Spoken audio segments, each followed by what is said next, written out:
on. And ladies and gentlemen, we are live from all over the country. So with that, we are glad to be back. We had a 2-week hiatus. Funny story for the group.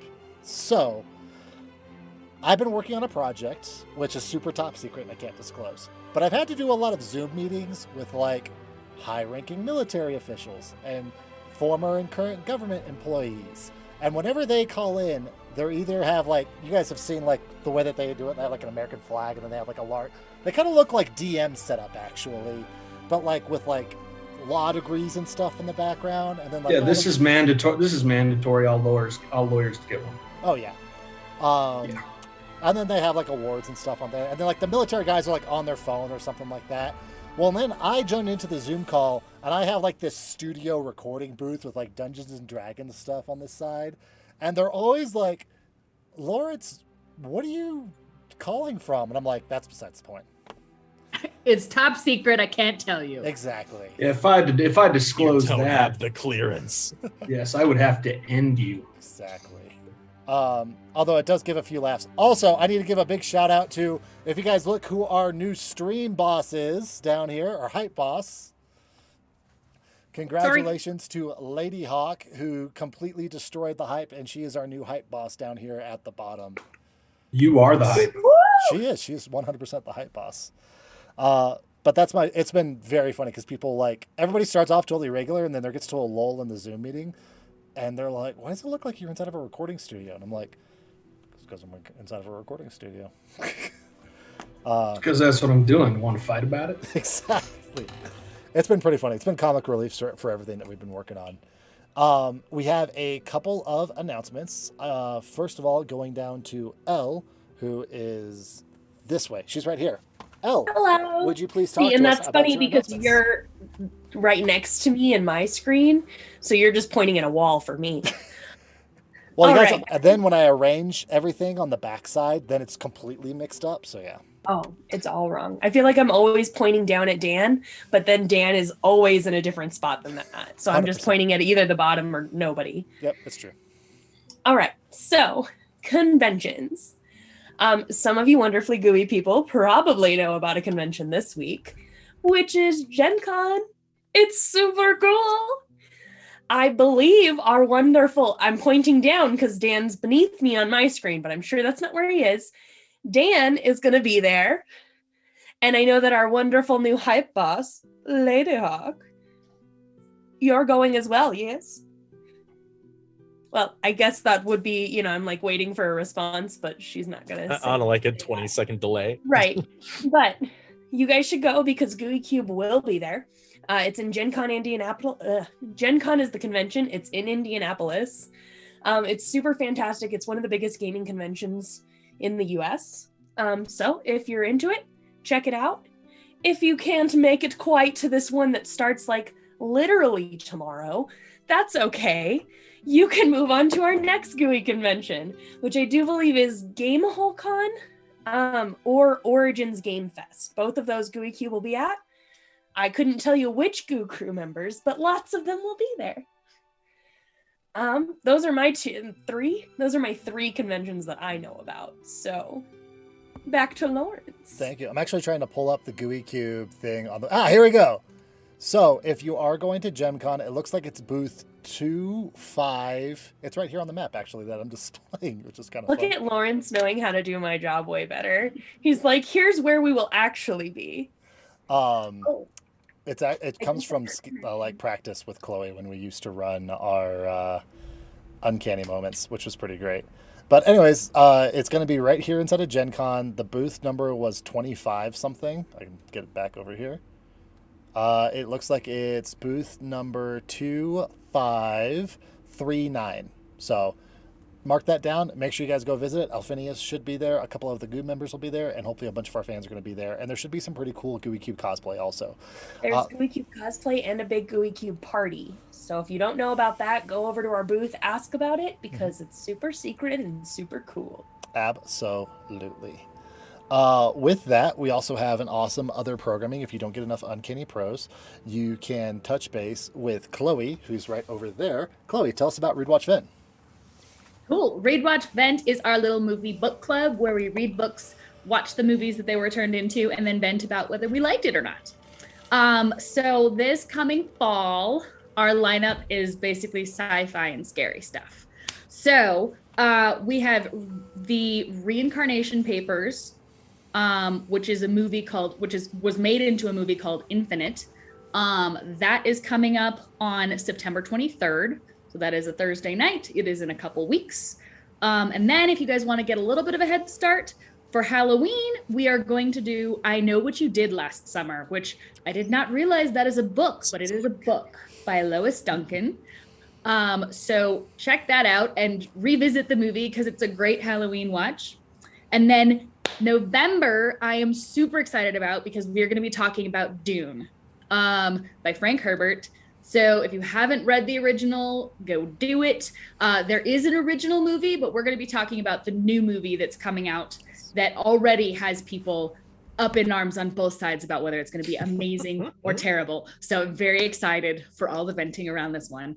That one is going to be November 18th. So we're basically like third Thursdays around 8 o'clock right here. So, and we'll let you know if we're going to do anything in December. I feel like December might be a little bit mushy. So we might just do these 3 and then move into January. December is always a weird month for programming. Yeah, I don't know. I would really like to do it. It'll kind of depend on who can read what. That's probably why Hallmark just has like their lock-in. They're like, listen, we have one time a year that we do anything, and we just splurge it all into December. They do it in July now too. I was gonna say Christmas in July. Yeah, but it's all the same movie. Like it's just 15 of it. It's yeah. So it's very true. With that, I think that's all the announcements that we have today. For our game tonight, I have a little disclaimer. It's basically going to be a completely role play. So everybody gets to put their acting caps on, and you get to know that if there's a combat encounter, it's because these people did the wrong thing. or did we? Or did you?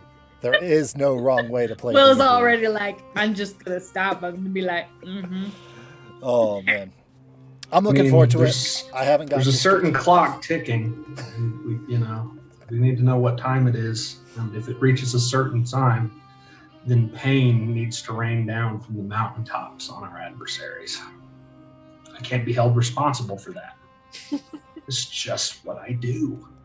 For the record, I do enjoy Glint's monologuing. It just hits this sweet anime note inside of my soul. Yeah, it's like 1980s wrestling promo. Like, Gosh. I have been to the mountain peak and I have rained fire down on my adversaries. Just to get a little bit off topic, I actually appreciate professional wrestling more as an adult, as like just anything. I was just like, I like it more now. I don't even care. I think it's awesome.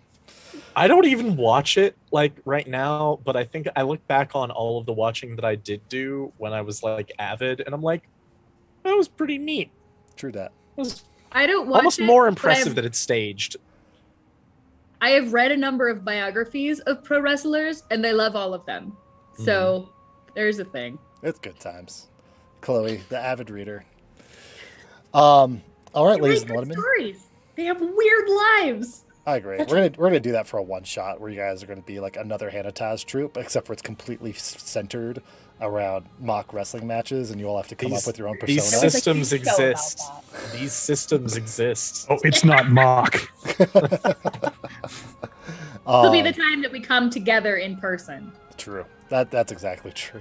And everybody will be required to cosplay. I don't want to fight. All right, ladies and gentlemen, let's go ahead and get started off. For our game today, I'm not even going to do a recap because I know how it's going to go, and you guys are going to get a recap anyways. So, you have returned to the camp, coming back from the shrine to Jinx. Mother Salvenza is out there waiting for you as you come back, and she has this smile on her face. I have to turn down the music because I can't listen to the music and roleplay at the same time. Also, let us know if the music's too loud or too soft. I can adjust things like that. Maybe. As you come back, she has this small form to her. And It's maybe a little bit even smaller than you remember it.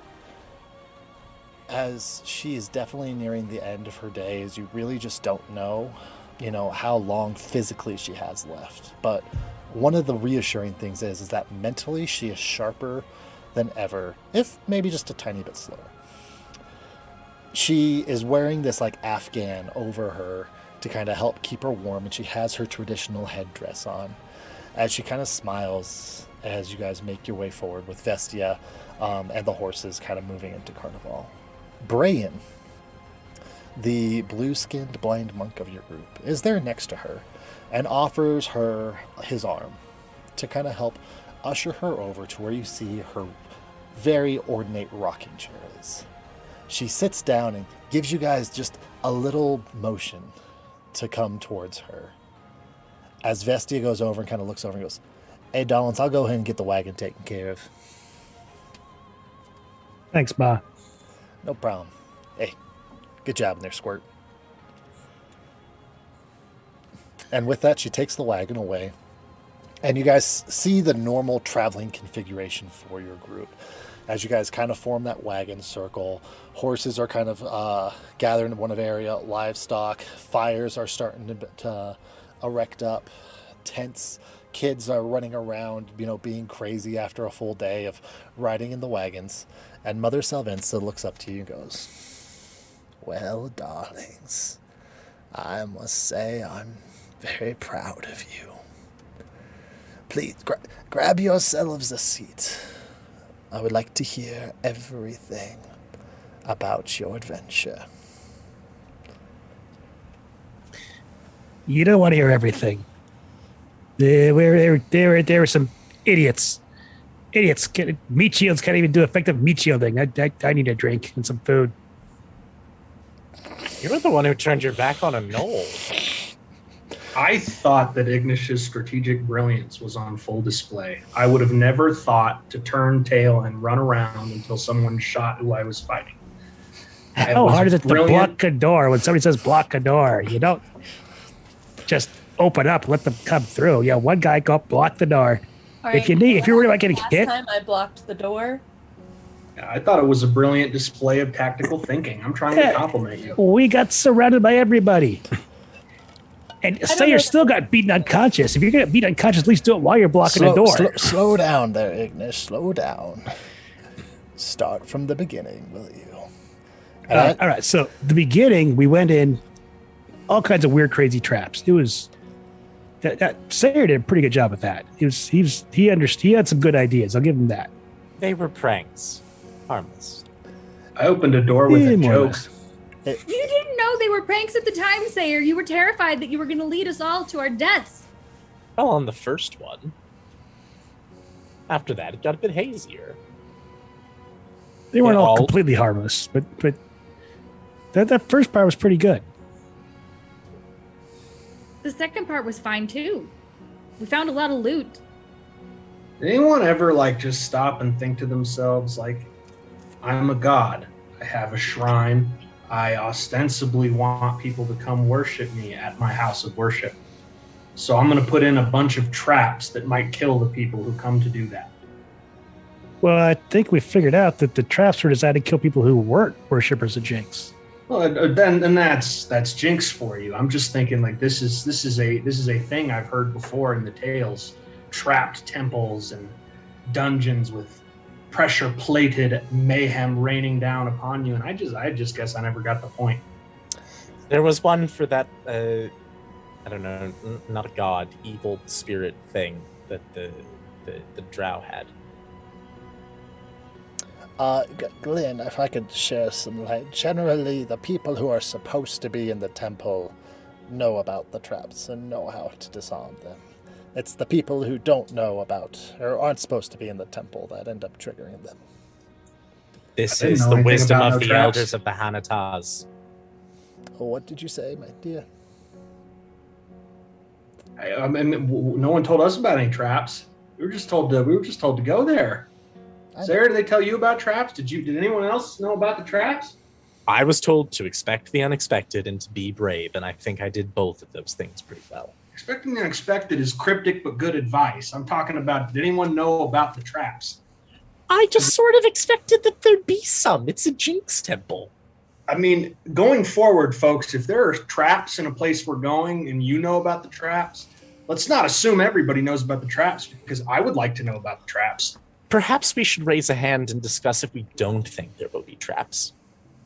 Because I think that there will be traps most places that we go. Probably fair. What a paranoid world this is. When you go in an ancient, spooky temple that you need to use magic to open, you could probably just expect there to be traps. They just gotta. That's my But the rule of spider thumb. one mostly just had spiders, not traps. The spiders were the traps. They're just really creepy. They weren't really spiders. They're just Well, let's not talk about that anymore. Mother Silvenza, this is the past. You asked about the present. Yes, my dears. I guess I need to kind of guide you a little more. I need to know every detail, because what you encountered in there could be very important. So please, be thorough.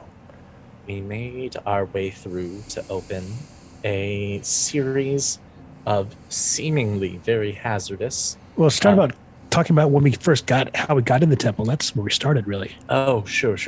Or even from when you left here with Vestia. That was after we had already conducted our business at the bridge, but it should be noted that we found a series of bells, if you didn't get to see them.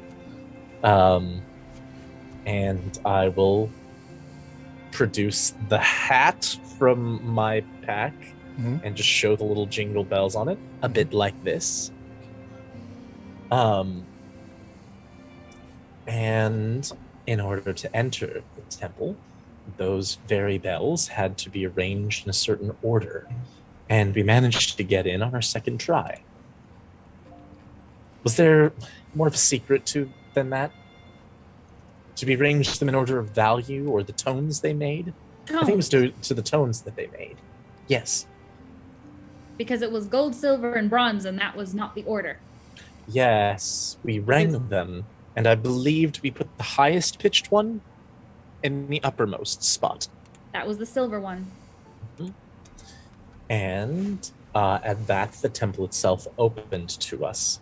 And then we began to meet the seemingly lethal, but in actuality harmless traps that were laid in our path. What were The those? first one was a giant axe that almost hit Sayer and chopped him in half, and I think Calopia almost died. And then the second one was blow darts, and it hit me and it hit Ignish, but it was actually just orange juice. And then the third one was their spikes. I know the last one, the ceiling came down on us. Well, Yes. the last one, I felt like I got a burst of energy. I felt stronger. Is it the last one, or is it? There's like a gas we thought was going to be poisonous. Yes, and instead it was invigorating. Yeah. Yes. Yes, that happened. And we did manage to evade the walls closing in as well. And then we found... Sorry. I mean, do you want to tell it? You can. No, I have to go get something! Okay. Yes, well, after that, we came to a doorway. Oh, and sorry. All throughout this, we were haunted by the laughter of a disembodied voice ringing throughout the halls, seemingly enjoying the sight of us as we were made into jests throughout our expedition. And we arrived at a door. And once we were within, we found several notable treasures. And I saw a shadow. I got a loot! Yes, you did. Earlier. Now you're holding it. Did you get that inside of the temple, dear? I did. I think I can hit No, things. I think it was No, earlier. no, you wasn't didn't. it? It was at the bridge, right? You were Yeah. confused at some point in the temple. So that might have been what's affecting your Maybe I memory. might still be confused, but I have a loot! Anna hasn't missed an opportunity to show it off yet. Just bear with her. She's very excited, but that one was from the bridge right before we went to the temple. To be fair, would you not be excited by a battle loot? I would be. Would you mind showing me the items in which you recovered inside of the shrine? Oh, yes. I bring out the clothes, and the hat, and the stone, which is very exciting. And let's see. Other things that I have. I also had a forgery kit, a whip, a grappling hook, a cloak of hiding, rapiers, and I think that is everything. Oh, I'm and wearing- a serrated dagger. Some I'm arrows. wearing a piece of leather armor that we found. There were some arrows too. We found arrows and bolts. Oh, that's right. Yes. Other weapons. And That's we were good. discussing the possibility of, figure out what all this stuff was before we do anything else. And then somebody pulled a lever. Oh, yes. Yes, I pulled the lever. I saw the lever, and thinking through everything that we had experienced thus far with Jinx and his playful nature, I just decided to go with the flow of things. When presented with a lever, I pulled it. And that let several angry gnolls who had been trapped by Jinx and the cleverness of the design of the temple into the temple itself. They had burst in through one of the outer walls and killed the person who had hired them, it seems, based on this missive that we got here. And I'll hand it to her. You hand her the note? I hand her the note. I thought it was more likely that some of the people were killed by traps, including their leader. It's possible. It's also possible that once they were trapped, they killed him out of fury. What is pretty clear is, based on that missive, they were in that temple to defile and profane it. And then they suffered the 1-2 punch of the temple and then us. Joke's on them. Give me a moment, dears. And she goes over and she takes a moment to read through the note.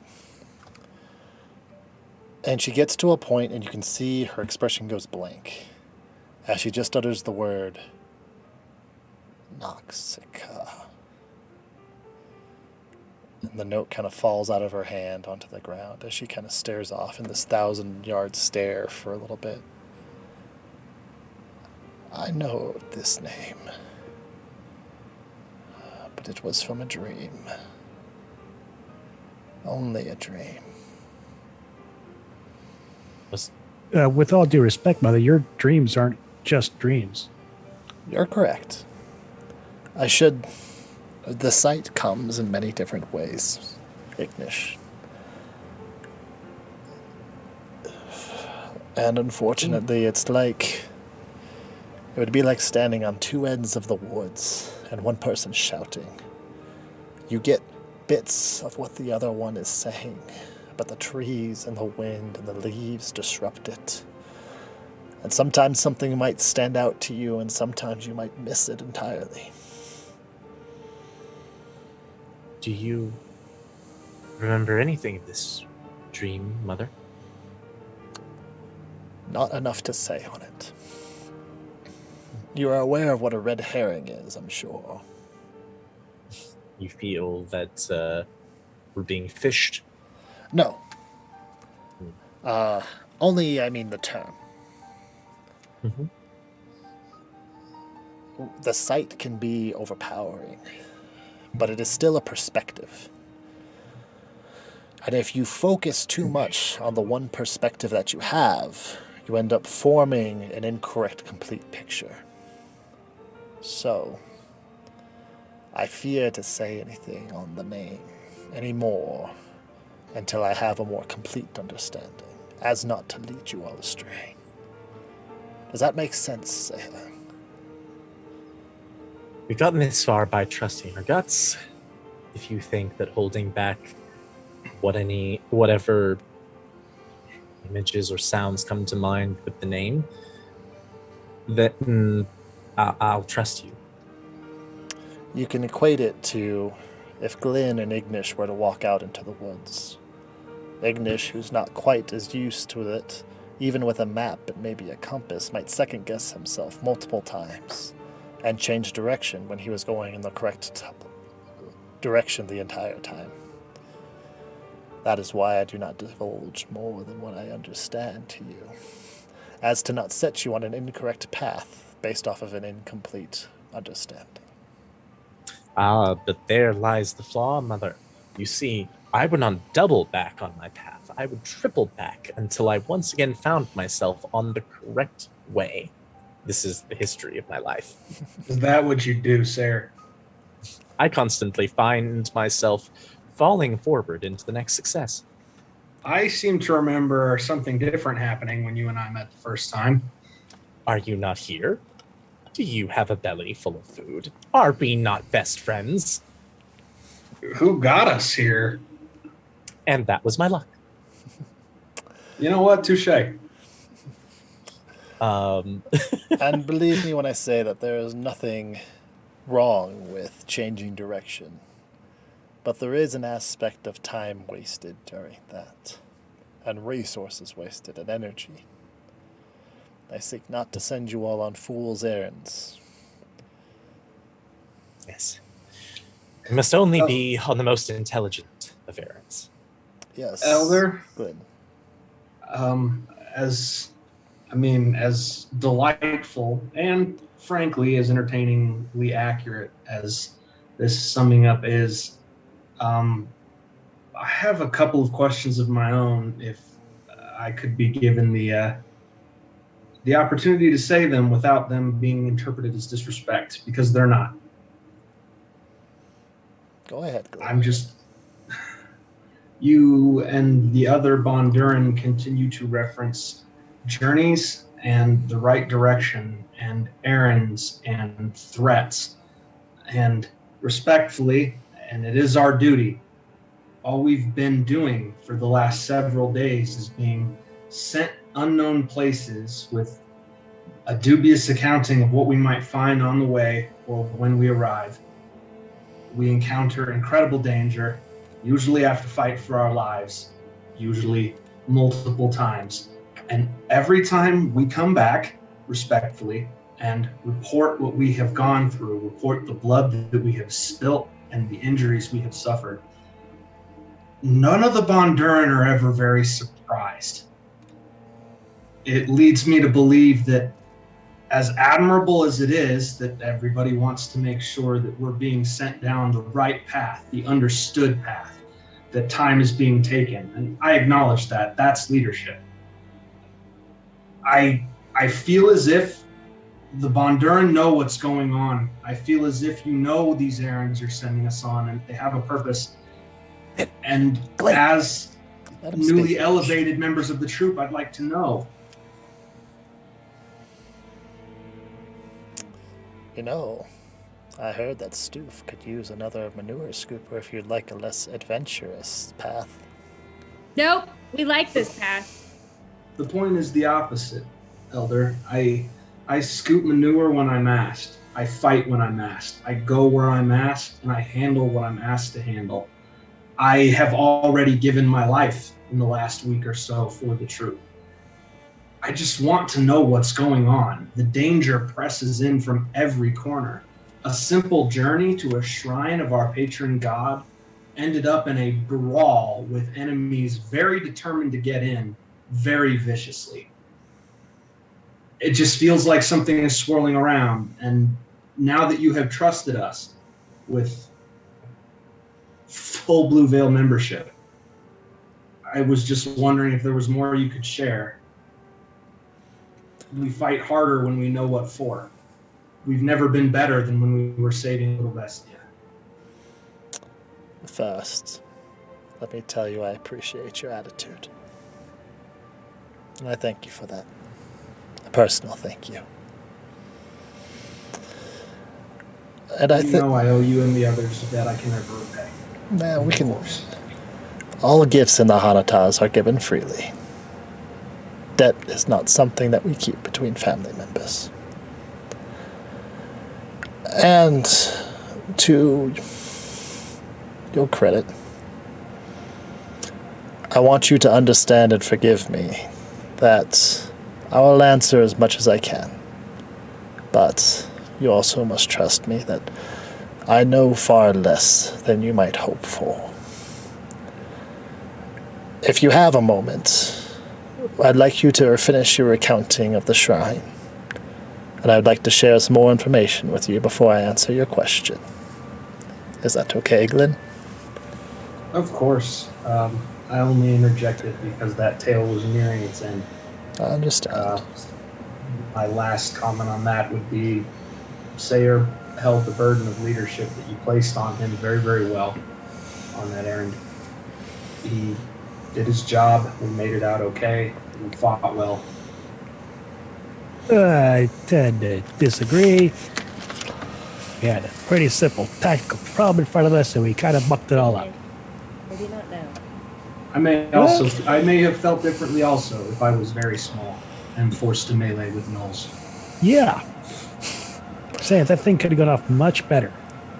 Well, don't worry. That's something we'll discuss among ourselves, brother. You'll get your chance. Unless you have anything to add, I'd like to speak for a moment.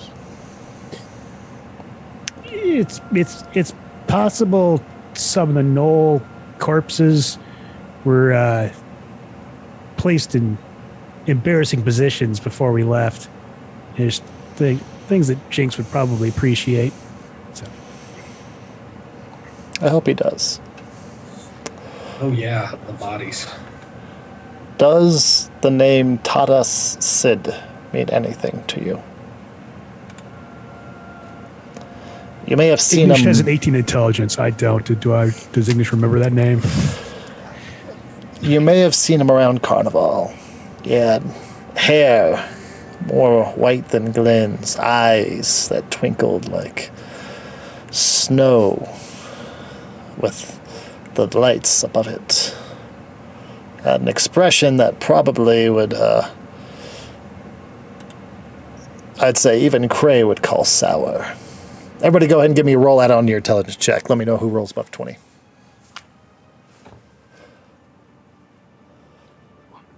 Negative for say. 30-20. Oh, perfect. So Ignish, you with your impeccable memory, you do remember seeing this individual. And it's up on the stream if you'd like to take a look at the portrait. But you remember seeing him briefly because he was kind of shoving his way through the crowd. And you maybe saw him twice, and it looked like he was looking for someone. He kind of had that kind of shifty, always looking around. Never had any food in his hands, never was standing in line. He was always kind of moving through with a purpose. Never was standing in line. He was always kind of moving through with a purpose. I remember seeing him. Tadas Sid is a member of the Committee of the Unseen Star. Now, their group is enigmatic, to say the least, but they are essentially a group that formed in secret to help promote trade and flow of information, things of that nature. And at one time, they upheld the ideals of a fair deal. But it's really hard to tell who they've been infiltrated by, because their word does hold a certain amount of levity in negotiations in certain circles. But he approached Borag and Cray and Kalnasa and myself with information on who had been stalking our troop. I had cast magics on him to determine what he knew and if he was being truthful, and they told me that he was. However, Cray is determined that he wasn't, as it was at the meeting place that they were ambushed, where Borag is gone, and where Cray and where Kalnase were seriously injured. Now, I came through a bit of a breakthrough. And I was able to tell what's affecting Kalnase and Cray. It's a poison, and it's an extremely expensive one called Vethrazel. This venom prevents healing magics from working and is extremely expensive and hard to come by. Cray, luckily because of his heritage, has been spared slightly. Kalnase, I'm sure, will come through it, but it will take her probably several more days for the poison to completely leave her system. Borag has left my sight completely.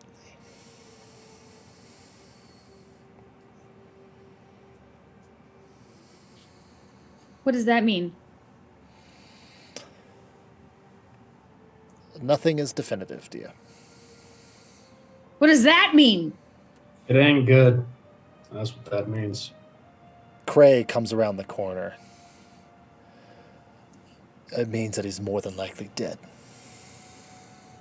Or if he's not dead, he's somewhere where the magical realm of the weave prevents Mother from being able to see him.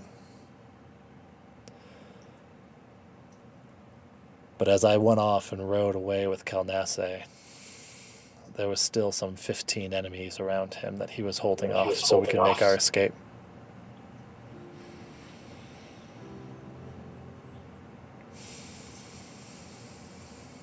He fought like a hero. Cray goes over and kind of finds a stump and sits down with his arm in a sling just on the outside of this kind of discussion, and Mother Salvenza kind of gives him a nod.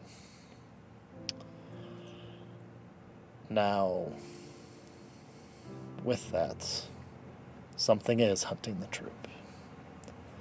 Something that knows of the site. Something that is familiar with the Hanataz. Something that is doing its best and using massive amounts of resources to prevent me from being able to see them directly.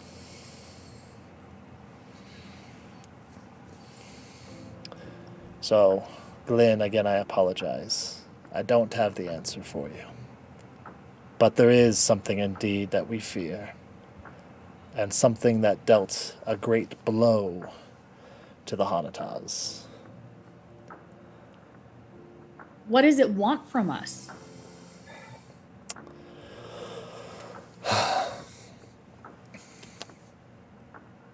What I'm about to tell you needs to not leave this circle. Ignish takes a look around to make sure there's nobody else within earshot. Do I have your word? Of course. Yes, Mother Sylvester. Yeah. Is everybody being honest? Yes. Yeah, Okay. yeah. Sarah doesn't want to mess anybody up. My guess is it's the Duna Hadrin. The subsurface elves that reside in the core and the pathways underneath the earth. There is a tale from long ago of the greatest joke that was ever played. Are any of you familiar with this? Did any of you hear Strem? Not from Strem. From Not from Stram. from Alphinius the evening he stayed with us. I had not been told the tale until then. Tell me what you remember, Saya.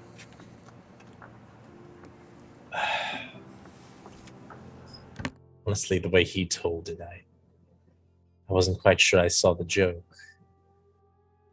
Ultimately, it was a tale of how, in times very, very long ago, the god, the Dunahadrin, the Drow, was a cruel and powerful thing that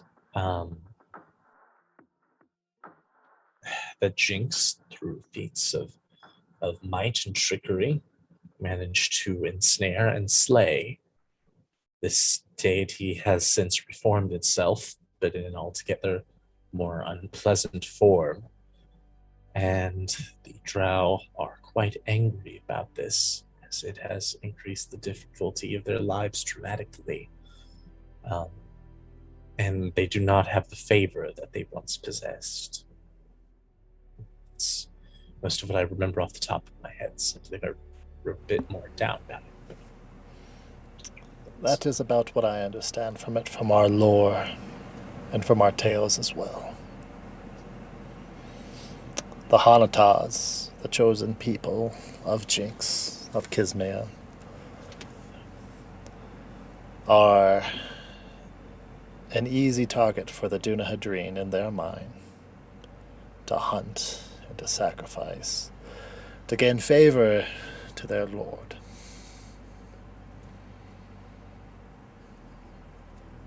So they need to kill us?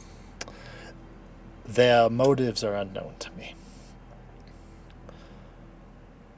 Other than yes, an ancestral hatred, I imagine. So might be something more specific in this case.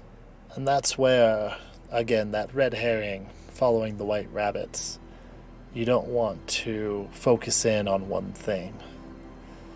They've been patient, and they've been watching, and they've been making sure to stay out of my sight. They've been able to stay out of the sights of the other mothers of the troops as well. However, we know that there is a darkness that is forming on the horizon. We just don't know what it is exactly they want, how they will strike, or what their end goal is. So as you... Yes, Kenna. I don't suppose just finding them, sending in an armed emissary and saying, you know, what gives has been tried. No. It hasn't? No. Mostly because we don't know who we're dealing with. It's not like there's an embassy or an emissary somewhere that we can negotiate with or talk with. They've been... What about belated diplomacy? That's not diplomacy, Glenn. We gotta find them first. Mother Samantha, may I see that note again, please, that we recovered? Yes, killing or talking. She leans over and Bran kind of gestures and picks it up and hands it back to you, Ignish. It's... I, again, stress to you all. Tada Sid was the first person who was able to come forth with some information on this enemy. And it turned out to be an ambush.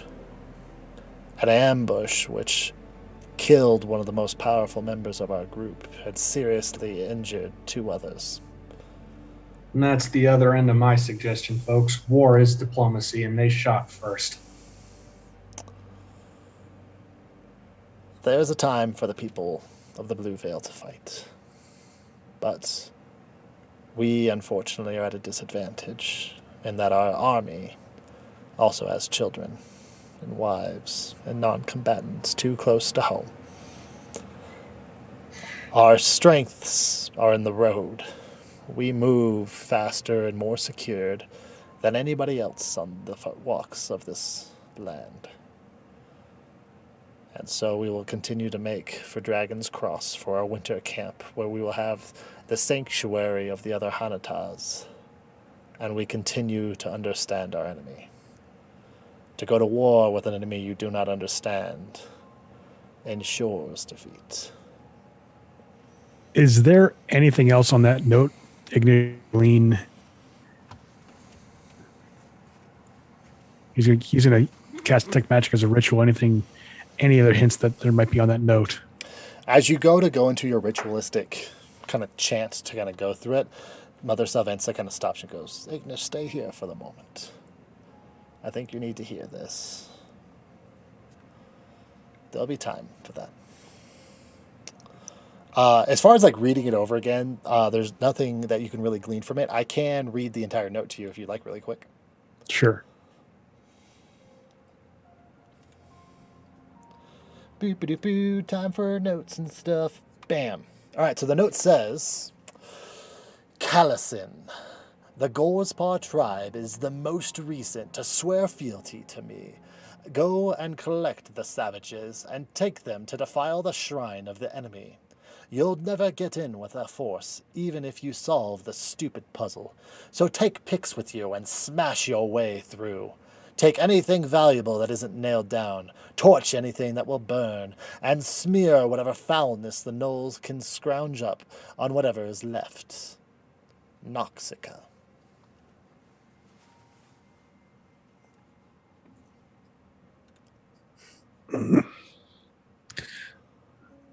Sayer, since we know we're being fought, I'm thinking maybe we could work together and forge a note that gives whoever's following us some bad information from Noxica. Make it look like we maybe found something and then left it. Just that's an idea to kick around. Yes, though we'd have to be very vague operating without context. We already know that they're operating in a specific style based on this note. They're exchanging hard information. I wouldn't know what this character, whoever they are, knows about us. It would be difficult to forge something convincing, but if you have any strong ideas, I'm open to it. I will say also, just in terms of talking from the perspective of a tracker, if it works, it's great. If it doesn't, then you give our enemy a lot of information indeed, including that we know who they are and what they're doing, and that is that they're on to us. If we wrote a note similar to that, addressed to somebody saying that the Null tribe had betrayed us, so you need to go and slaughter them, and then make sure that the addressee's name is either blotted out or ripped off, burnt. So whoever gets the note gets a partial note saying that this Null tribe has betrayed us. You need to go wipe them out, and it might at least have them waste some resources killing off some Nulls. I mean, what if we tracked the gnolls backwards? It would I think we require a gotta lot of time. Yeah, we got to stay with the caravan. We can't really. We're the vanguard. Now, it seems unlikely to me that we would benefit strongly from diverting combat resources to attack mercenaries. I didn't get the sense that the gnolls were ideologically motivated so much as just company that got hungry. I could be wrong, but wild creatures behave wildly. Makes sense. Just saying, if we're going to suffer casualties in an operation picking a fight, I'd rather it be against our foe, not whoever our foe hires or enslaves. And we're some of the best fighters left in the troop now, so we can't really afford to leave the. That's a terrifying thought. I know. Well, we should fortify the rest of them. We should warn them. We should start teaching the littles how to use a dagger. A few of them are good enough to use a bow. They're quite dexterous and really determined. So they're not just sitting ducks if something comes. Cray speaks me. up from behind. Yeah. I know. That's why we started all you off at a young age. That's why we start the rest of them off at a young age. But Mother Salvenza isn't done talking. Yeah. Well. She kind of shoots Cray a smile. I agree with you that I wish you all could stay with the caravan indefinitely. But there is another secret that you need to know that will lead you away from us. Brian, would you mind disclosing the other way that we make money? Brian kind of comes on up. I don't know if any of you ever tried to take a look at the gambling tents or at any of the attractions and try to determine how much money we actually bring in. One of the things that I know none of you sees is the taxes that we pay to each town that we go to. They take a hefty fine each time we come outside. One of the reasons why we both understand why you went into town to try and find food and resources, but one of the reasons we was upset is that the troop is doing just fine. We have ourselves an advantage that no townie has, that no king has. And that's the fact that we are bound to no one. We're not bound to alliances, to truces, to borders, to walls.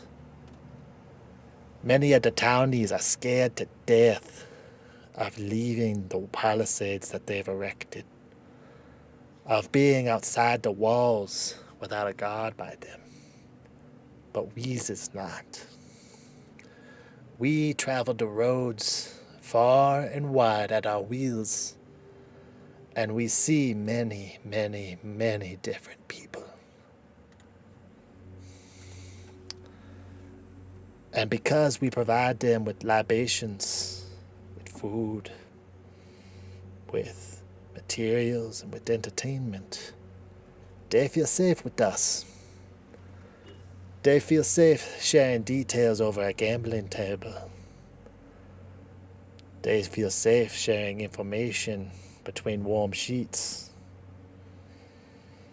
And because of that, there are many people who pay lots of money for the information that we have. There are patrons. We run a black ring. No. We don't provide a blackmailing ring. We provide an intelligence service to people who will pay money. We're spies for hire. That's right.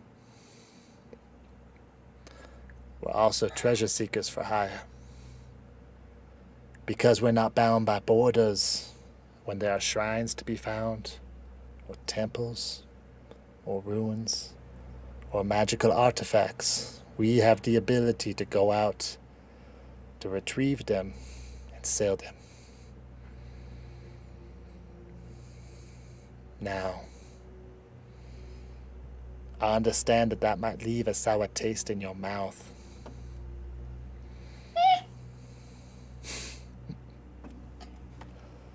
But it is something that we are able to provide that helps keep us afloat. It also helps protect us from certain enemies, because while certainly the information that we are able to acquire might hurt someone, it's also extremely helpful to others. And it's a resource that people don't want to lose out on. For instance, when we came into Nevermore, Vestia met with Rolf, and she gave him a full briefing as to every person and everything that we came down the road, so that way Rolf's able to increase his security around the town where he needs it.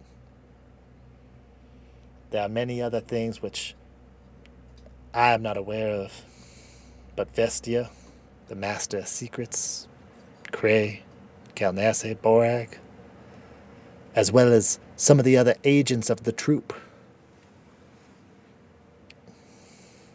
are able to provide this. With Cray and Kalnasse and Borag needing to stay by the wagons to prevent the other threat, we need you five to go out to complete a mission for the troop. So we're on assignment right now, even now. Yes, essentially we're on assignment anytime that we're moving. Remember, there's a lot of times that secrets of opportunity come up. Normally we can go to our broker and give an idea of what information that we have, at which point he goes and finds a buyer for. You'd be surprised at how many times we've been able to sell secrets without the buyer originally asking for them. Like I said. No, people are terrible. That makes total sense.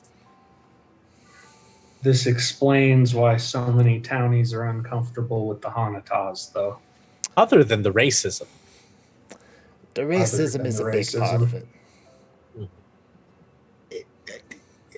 It's not really racism, but for you, maybe. It's like speciesism.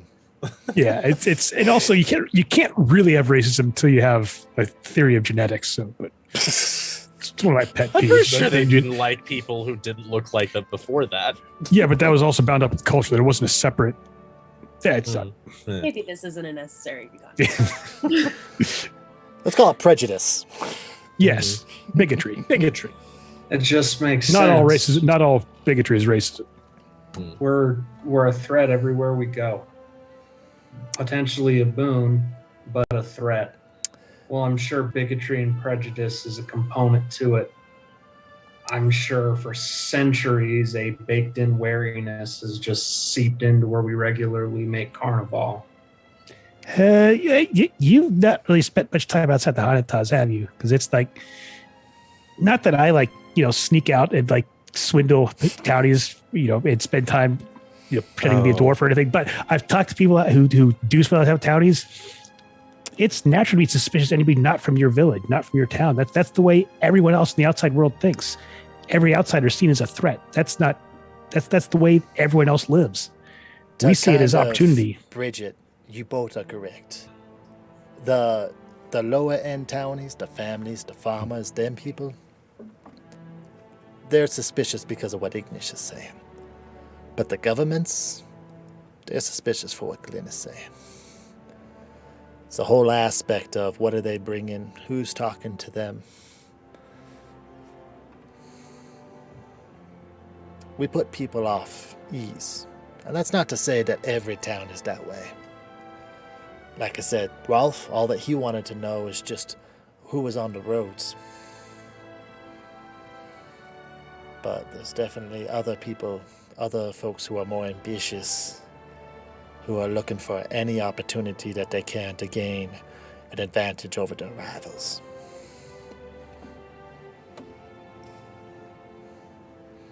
So, again, I must say it is important that that doesn't leave this group. Understood. Understood. Absolutely. So there's some spying that needs done. Yeah. For you, though, it's going to be a little bit more in your wheelhouse to do a little bit of adventuring. So, We're not spying. We just, talk to people and find out what's going on. there are other people who are a Spying? little bit better at that for you, or than you. But nearby, there is a place called the Ruins of Estranok. On tomorrow, what I need you to do is to be heading east toward the King's Bridge. And then Prondador far beyond. Excuse me, I'm a little bit confused. What I was saying is that the Hanatas will be moving towards the King Bridge and then to Prondador. But we gotta make a stop over by the Ruins of Estranok, where there's a long destroyed castle that sits in the woods a mile or so off the roads. It's a dangerous place with many evil creatures, and even the name itself, Estranok, is cursed. Now, our patrons have put out a bounty on an item which they asked us to acquire for them.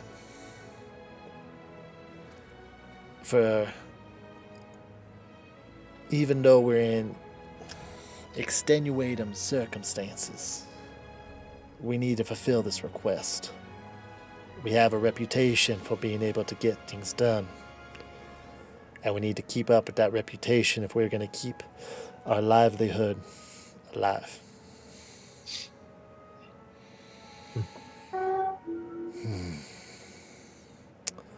What your task is to go into the ruins of Estranok, to explore them, to slay anything that attacks you, and to let anything live that is just trying to live, and to bring back any items that you find there that might be of magical significance. Yes. What are we looking for specifically so we know? Give me a moment as I reference my GM notes here to find out exactly what it is you're looking for. Mother, what does GM stand for? I want to know everything. GM's a word. Well, gem. It's a gem notebook. It's full of stones. I mean, everything we do is scripted and our decisions have little meaning. My God. This got Lovecraftian quick. They I haven't didn't even give been us a looking at description of chat. what it was. They just told us. And she goes on over, and Brayan goes on over and pulls out a small diamond. He said that this would glow when we found it to verify that it's the right item. So, the implied task is leave no stone unturned. Yeah, I got military there.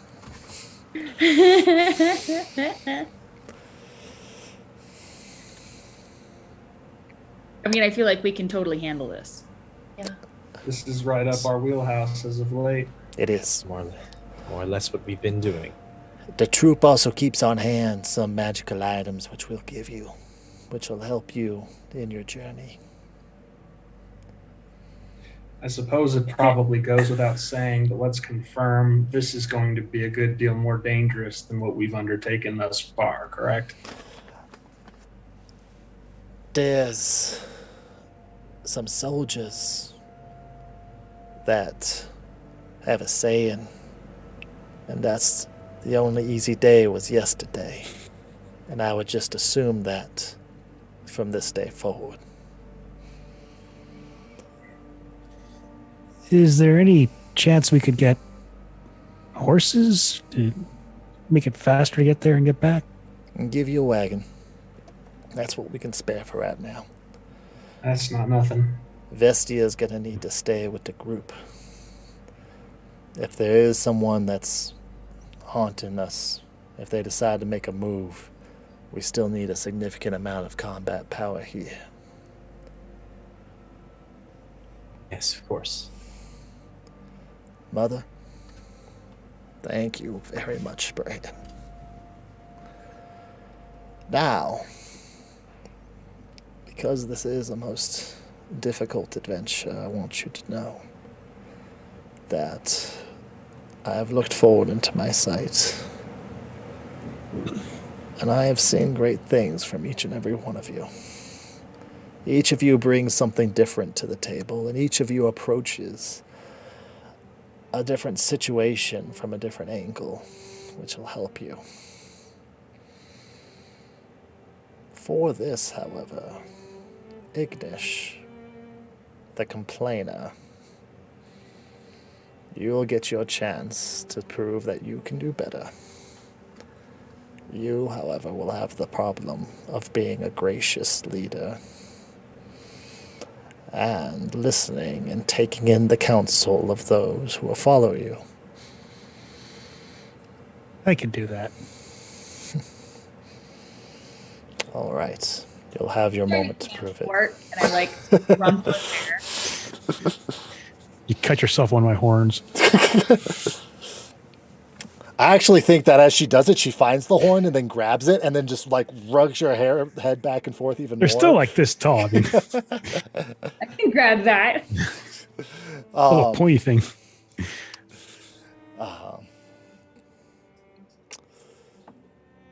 Those are the secrets which we have to share. I apologize if they are underwhelming in any way. That's pretty big deal. We're being hunted by a dark consortium. Well, I'd like to give you a moment. What questions might you have? On anything, Diaz. I haven't gotten to talk with you much since Dark Tide's Eve. But I've asked much of you. Now, this Tata said guy, is it possible that he had bad information, did not know it, and led us into the ambush unknowingly? Because your magic couldn't tell he was lying. Is it possible he had the false information planted there, or he didn't know about the ambush? Or Cray kind of pipes up. He goes, I saw the man, and I assessed him. He wasn't an individual that would make a mistake.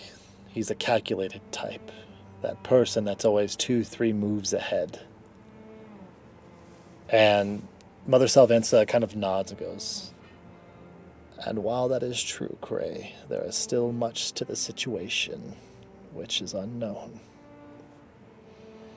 It's also possible he intentionally did this, then had his memory erased so that when you detected for any lies, you couldn't detect them, right? Is that a possibility? Sounds like a lot of conjecture. English is like all kinds of like, ooh, this is so cool. If someone's paying for expensive poisons to take us out, it's certainly not beyond the realm of reason. It's not, dear.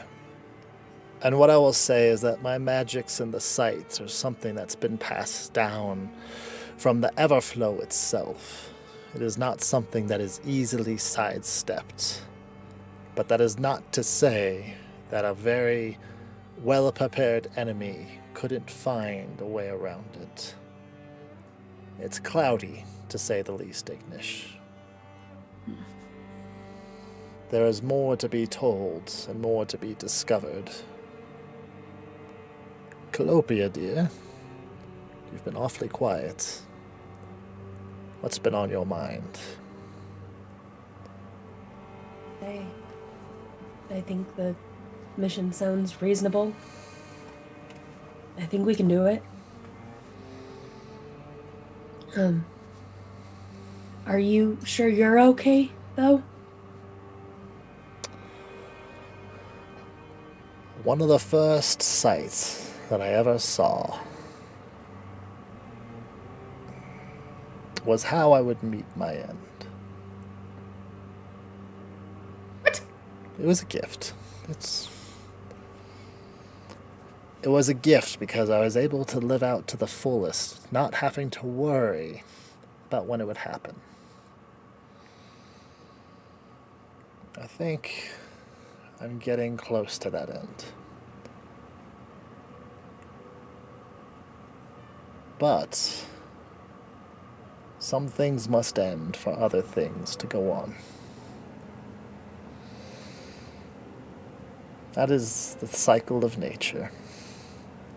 That is the cycle of winter into spring.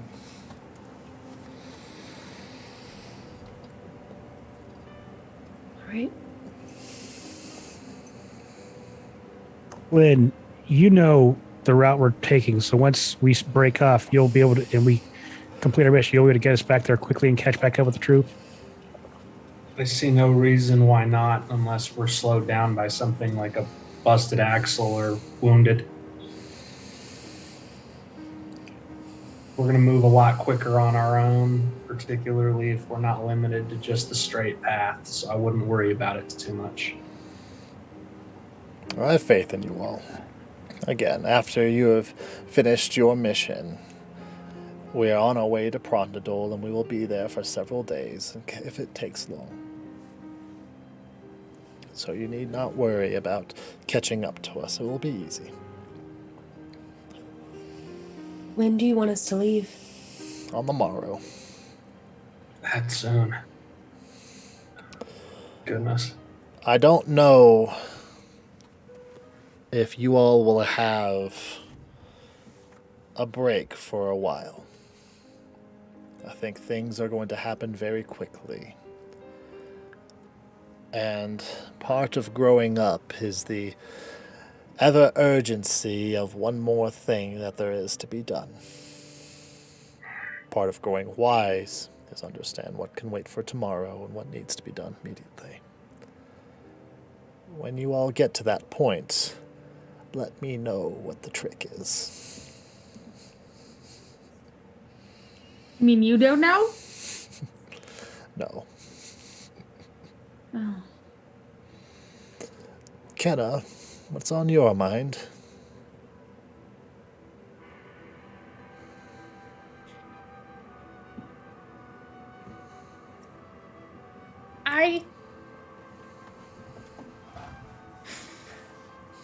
remember like a week ago just thinking that all I wanted was to be on adventures, and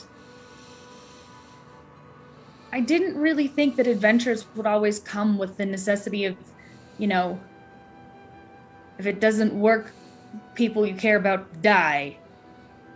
So it's taking the edge off of the whole adventure thing a little bit, which is weird, and I feel like my songs lied to me just a little bit. Cray speaks up from kind of his stump behind you all. You'll start to appreciate the little things. A campfire, a piece of sweet bread, the taste of cold water. You'll stop taking things for granted, and things like that will help not only replenish your strength, but your soul. I'm proud of all of you. I've trained a few of you, helped raise a few of you. You all are going to be just fine. Kalnase and I will be back up and running here in a few days. Once we are, hopefully this is a burden we'll be able to share with you. So that way it doesn't feel like it's the end of the world every time that there's something needs to be done. Well, it doesn't feel like the end of the world. It just feels, you know, really dramatic. It's Thursday. Yeah. And he kind of chuckles to himself, which for everybody except for Kenna is really weird.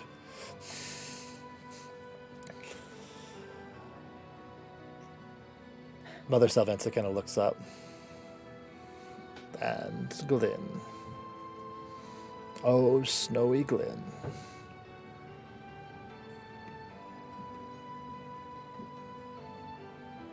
What's on I your mind? don't understand that reference. Your hair. And she You reaches look out. weird. She That's reaches what out she and casts means. Mage Oh, Hand thank you for reminding me. and ruffles Not your weird. hair. You look really good, but, you know, different. For the I record, wasn't aware of that, Kenna. Thanks. You're welcome. I like the new haircut personally. I hated that shaggy rag that you used to have on your head. Good. I'm glad you like the change. I don't know that any of this makes a ton of a difference to me, Elder. I'm here to protect the same people, fight the same enemies. They're just a little bit more formidable now. Yeah, I know. Everything's fine with me. Finally fighting in your weight class and not taking on townies tripping over their feet. I've always taken on who the troopers told me to take it on. I'm grateful for the challenge, Elder. I wish I This could is what I'm good at. I know. And I wish I could see you fight. I do. Saya? Little, not up your wheelhouse, being able to trick townies and pull cons on them. How do you feel about the chains of pace?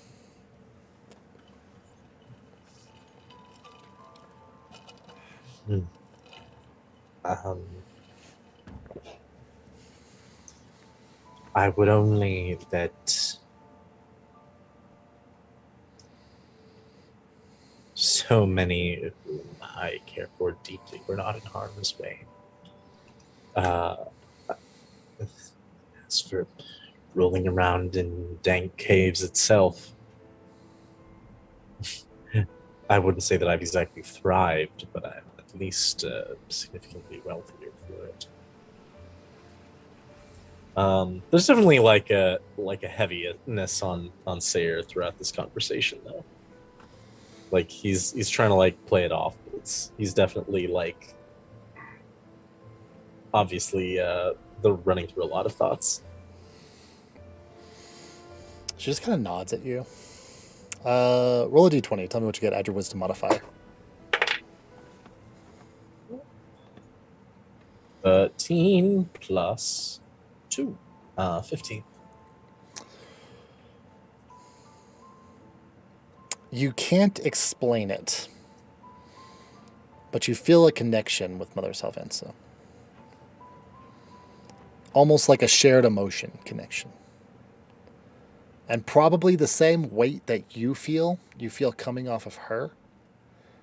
But there's a touch of warmness to it that just kind of, it's an interesting way to process everything that's going on. How you could feel like there's a weight on your shoulders, but then carry it with glee. It's probably not something that Sayer's used to.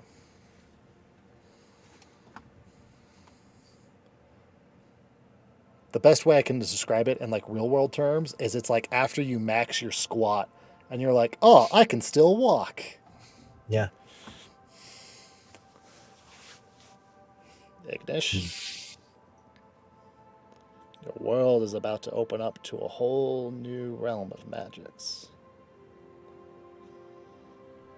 If you're not careful, though, there are many a great wizard who have perished under their own power. You promise me to be careful in your endeavors? If there's one thing I am, it's careful. You can ask anybody here. She looks around. What's everybody's reaction to that statement?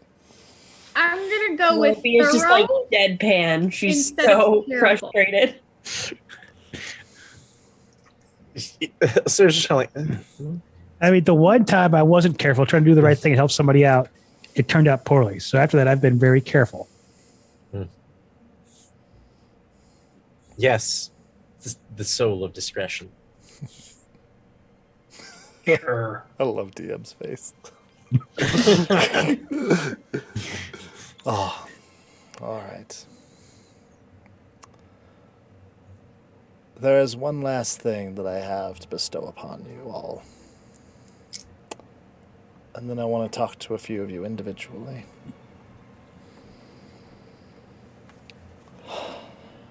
There is one vision which I have had repeatedly that is still forming in my mind. And I want you to understand that this is not a task to act on it or any of that. It is something to be aware of and for you to watch for and wait. I have seen a traitor amongst the Blue Veil. It is one of the reasons why I think our predators have been so effective at evading my sight. Who would do that? I don't know. I'm sure it is not Brian, Borag, Kalnase, or Cray, or Selvra, or any of you five. How? Again, it's the sight is not complete, and I'm sorry for this, kind of. I really am. Whenever I see the traitor, and see is a light term. Have you ever had a dream, and maybe it was you had a dream about your father, but it was replaced by an owlbear? You knew that owlbear was your father, but it didn't look like it in the vision. Like that. I knew I was looking at the traitor, but I couldn't form them into a visual.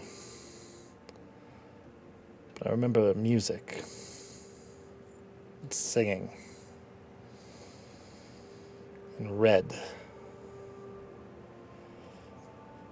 The red of a freshly picked rose. That is all I will speak on that.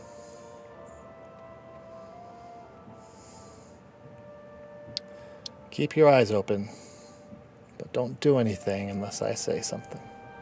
If you do see something, bring it to me first. Okay. Yes, Elder. Calopia, can I talk with you alone for a moment? Of course. Thank you all. And you see Brain goes over and walks away, and kind of gives you guys a signal. Cray stands up and immediately gets by the side of Kenna and kind of does that thing where you like get close to him and there's like a social magnet that then ties them over to wherever they're trying to walk to.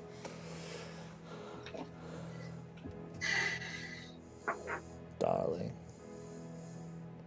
Yes. you have a weight on your shoulders. I promise it won't affect the mission. I'm just thinking about a lot. I know. When do you plan on sharing that weight with the rest of your friends? I thought I could tell Kenna first. But I was waiting for a good time, and every moment is not a good time, so. I think your news is kind of like having a child. There's never a good time for it. You just have to choose one. I think you're right. The group has been in a fragile place, and I didn't think we needed anything that rocked the boat, so maybe I can talk to her soon. I don't know what to do about it.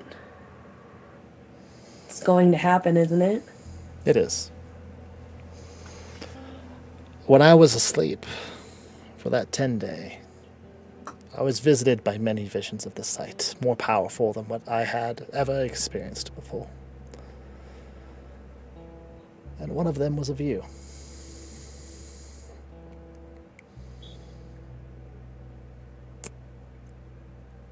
And it shook me a little bit, to be honest.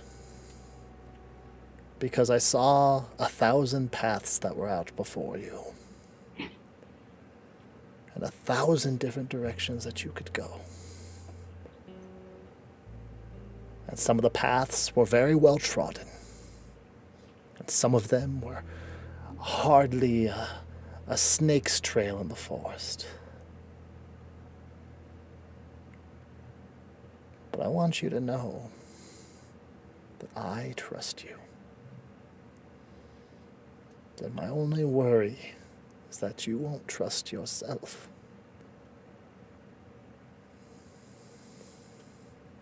I'm trying to. I just don't know how. At this point, I don't. Well, tell me.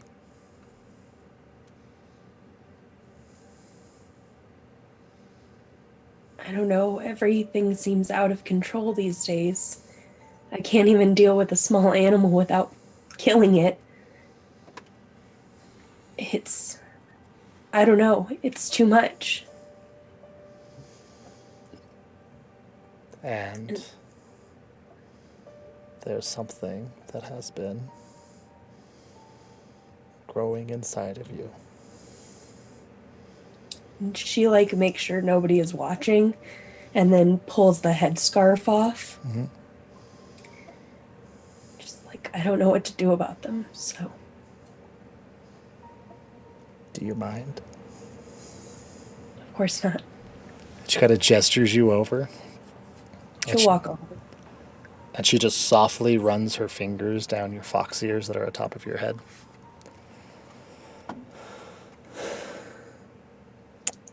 The blood touch affects us all very differently.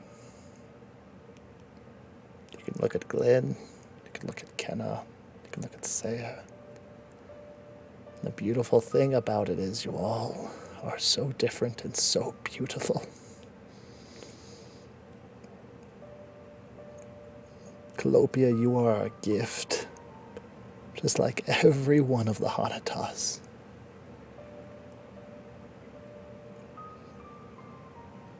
And I love you so much, and nothing is ever going to change that. Thank you. You all are the only family that I have left. And I just don't want to scare that family off.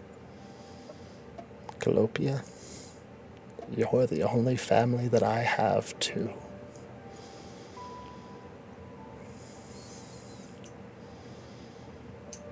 We're all in the same boat, darling.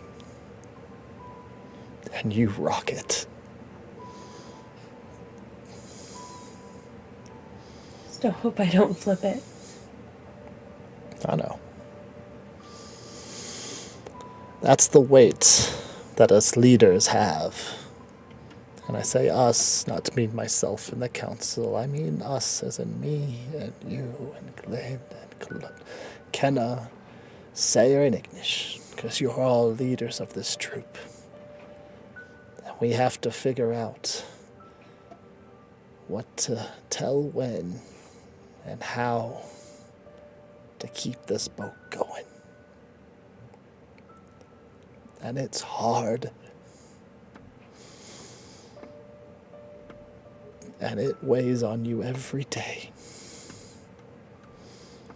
But you want to know what? And she points, and you can see there's Rezor by a big bonfire, and there's about 10 of the younglings. And Vezi is at the very top of Rezor, and she has his ears in like a vice grip as they're all trying to wrestle this giant blood touch half ogre down to the ground. That young girl is here because you all rocked the boat. I guess that's true.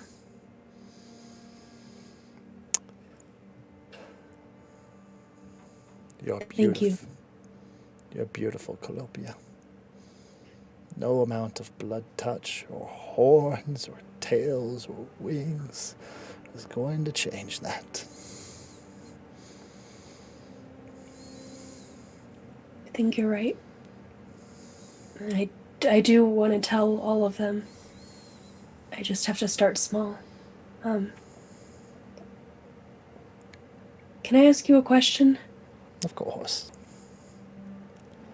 And if I'm not allowed to know, that's okay too. Mm-hmm. But in all of those sights that you see, do we stay together? The 5 of you with a troop. The 5 of us.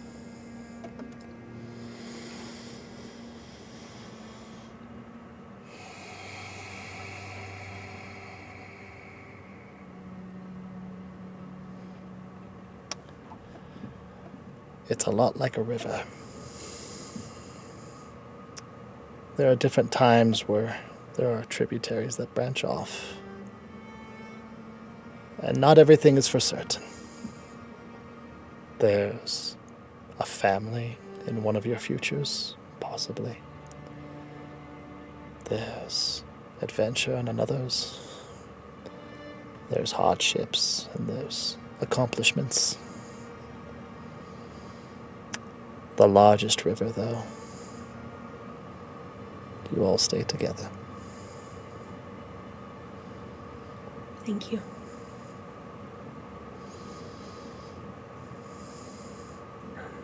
All right, well, I'll let you be. I should go help the others prepare. Would you send Kenna when you have a moment? Yeah, of course. Absolutely. Thank you, dear. And she kind of rocks as she closes her eyes for a little bit. Kenna, as your father kind of comes on over and kind of guides you over to Sentinels. So you guys really explored out the Temple of Jinx? We did the whole thing, not half the temple. We explored the whole thing. Was it awesome? It was terrifying. And then, I also hear the battle was epic, but I do not remember any of it. What happened? I used my battle loot, and I think I should think twice before doing that again, because I don't remember anything after that. But no, we did. And there was a giant axe, and then there was darts, and then there was the ceiling falling on us. Now that I'm saying it, they all seem really ironic. Nice. I kind of miss doing stuff like that. So it had been a while since we had gotten an opportunity to head on out. A lot of the different things that we were doing were different in nature. It was really cool. And it was, I mean, it was nice to not have people trying to kill us for 10 minutes. Yeah. I wanted to pull you aside because I wanted to talk to you about the ruins of Estronach really quick. Okay. All right. The Temple of Jinx is essentially hollowed ground for the Hanatas. You guys obviously ran into some stuff, but, you know, I mean, honestly, it's a little bit more of a cakewalk. The ruins aren't going to be that way. Okay. So, first of all, and he goes on over and he pulls out 2 healing potions and he hands them to you. Okay. All right. A couple of things I want you to remember as you kind of go through stuff. First of all, make sure you guys are marking places that are safe. Places where you can get up a good, strong defensive position to take rests if you need to, okay? Okay. That's something that saved Borag and Kalnase and I an awful lot, was having a place we could retreat to and defend to. All right. Okay. Secondly, have somebody double check for traps. Sayer is going to be the best person for it, but that doesn't mean you can't have somebody else double check him over, all right? The whole point of the Okay. trap is to be a one-punch knockout to anybody coming through, all right? All right. I mean, do you have any tips for what to look for? So, first of all, traps are normally going to be inside of places that are well-traveled. That's the whole point of it. You want to get people who are kind of going through and not paying attention. Tripwires, pressure plates, stuff like that. Now, again, the nice thing about pressure plates is that depending on how they're rigged up to, any weight will trigger it. So you take up good defensive positions, you guys figure out something heavy, you guys kind of roll it out ahead of you. You can use that to trigger a pressure plate ahead of time. That's fabulous. Logs work out really well, rocks, just various things like that that you can kind of use as you move through instead of a sequence, all right? Mm-hmm. Second thing, decisive. There are going to be monsters that are going to be running around there, all right? And I love you, and I don't want you to kill anything that doesn't deserve killing, but I also want my daughter back, understand? I've been doing good at that so far. Good. So sometimes you got to remember that it's going to be shoot first and ask questions later. And you can always ask questions after they're knocked unconscious and apologize later. This is true. All right. I've done that a couple times. See, it works out great. Last thing I have for you.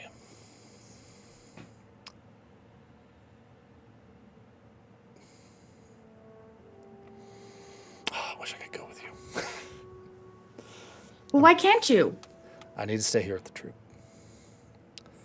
There's an aspect of this.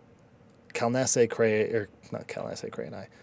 Borag and I have a reputation. If we're seen away from the troop, especially in a time like this, it could be seen as a weakness. With the troop, it makes a little bit more sense. Okay. All right.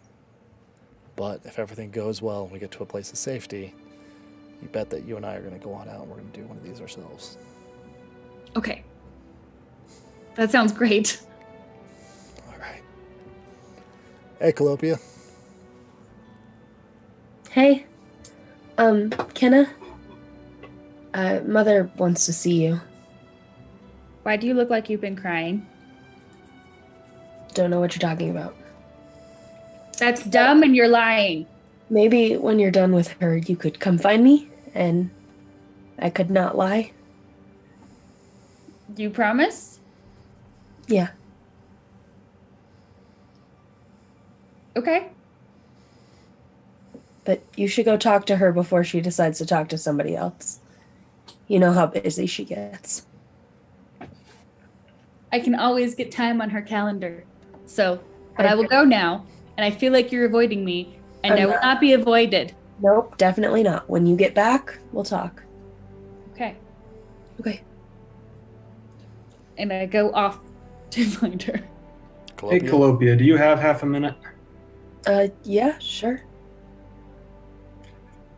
I'm not very good at this, so I'm going to make this quick. The respect that you've got, the trust that you have here, it's earned. When we first met years ago, under those weird and terrible circumstances. I don't know everything you went through in there, but I know that you came through it. And I stayed and I waited for you and I killed for you for days. And I don't like you any less now than I did today, than I did that day. In fact, I like and respect you more because when you're around, I can fight knowing that somebody else is there to make sure that the others are safe. Thanks, Glenn. You're a great warrior and not a bad, I guess, sibling. Is that what we are? I mean, sort of. It's probably as close as we'll get. I just want you to know that you've been walking around quiet and weighty, and I know something about that myself. Just know that trust and respect, you've earned it. You're not going to lose it. And I'm pretty sure my best friend is in love with you, so. Well, that's nice. All right. Go ahead and drop that like I a socially appreciate awkward that. bomb and leave. So, I'm gonna, yeah. And she'll kind of like, I'm gonna, The teenage angst is so great. It makes me so happy. Ignish, as you're walking to wherever you're walking to, I'm trying to collect supplies. I have a list that I'm making of stuff I'm trying to get from I'm glad whoever you're I on get it top from. of that. Will, this is... Are you making your list twice? I'm going to say some things about Will. Will loves two things, and that's role-playing and hardcore old-school dungeons. So this is right up Will's Hardcore alley. Old school dungeons. Is that what we're coming up on? But as you're moving back and forth around and kind of talking to everybody, Rezor kind of sees you as he's wrestling like all 10 kids at once. And it's hilarious because the kids like will grab onto one of his like massive meaty fingers and he'll just kind of like swing them around. And every once in a while, one will like slip off. So then he has to like try and like catch them. And it all looks extremely unsafe for the kids. But nobody cries too much. And as he kind of sees you walking by, oh, hey, Ignish, hey, hold on, don't worry, kids. Yeah, just give me 1 second. Hold on. I'll be right back. And he kind of runs on over to you, which takes like 4 steps. And he gets there. Hey, Ignish, you got a moment to talk? Sure. What's up? Yeah, pretty much. He does do something that's kind of significant. And as you guys kind of walk away, he actually goes down. He actually gets down on one knee, and gets down on your level. Which in We're close, at least. Yeah. But in Zyothe, that's a real sign of respect because it's him lowering his level to you to kind of talk at that level or talk at, a little bit closer to eye to eye and stuff like that. Whereas if somebody wanted to be incredibly rude, kind of like in regular thing, like if you talk to somebody and you don't look at them and you're not friends and guys, like, because guys don't look at each other when we talk. It's super weird. It's great. It's one of my favorite things about dudes. But anyways, he goes, hey, I got a question for you. Has Kenna talked about me at all? A little bit. I think you need to keep fanning that flame. Well, that I agree with that. So I don't know what she's told you. I know you guys are all real close, but essentially, I made a dinner for her and we kissed, and I did some other like breakfast. Wait, What's you up? kissed? I didn't hear that. But... Yeah, it was at the end of our dinner. It was really nice. She was like talking a whole lot, and then I just leaned in there and I just went for it, and I think she liked it. But I'm a little bit worried that there's maybe too much lips or tusks, and so I'm refining that process just a little bit, doing a lot of mirror work, But what I wanted to ask you is, I kind of made her. Well, she really liked it when I sang a song to the kids, and it's the only song that I know. But I was wondering, like, do you know a different gift that I could maybe get her? Like, you should know what she likes, right? You guys are like best friends. I think if you sing a song for her, if you would write a song for her, it wouldn't be as good as stuff she writes. No offense, but that's kind of what she does. No, but 100% agree. I think that would impress her. I'll talk to her some and see if I can get some more ideas for you. But that'd be my first shot in the dark. Would be trying to sing a song for her, something about her. Gotcha. I was trying to think of something I could like give her, because you guys are gone a lot. Like I don't know like when you guys are back or anything. So I was trying to think of something I could give her that would maybe help remind her of me. So that way, if you all meet any like really handsome half elves out on the road that like do sing and stuff, like maybe she'd be like, "Oh, but Reza's there, and he has really cute cheekbones." Or I don't know. I don't know what she sees in me. So. I'm a big believer in playing to your strengths, All right. and your strength is like strength and size. I mean, Agreed. you could like literally sweep off her feet. You know, when I'm trying to pick up townies and stuff, my best line is, "Come on, babe, you won't feel a thing." You know, it's because I'm a halfling. You know, so I got to go with what I got to go with. So, Right. sorry, I'm seeing Chloe's reaction. Well, So my only issue with that is I've been talking a lot with Mavea as well, and she says that it's important to respect a woman's space and physicality, so I don't want to do something that she's not consensual on and violate that sphere of safety.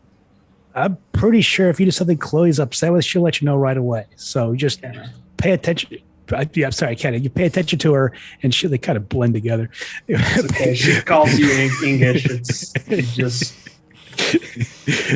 But just pay attention to what the feedback she's giving you, and you should be just fine there.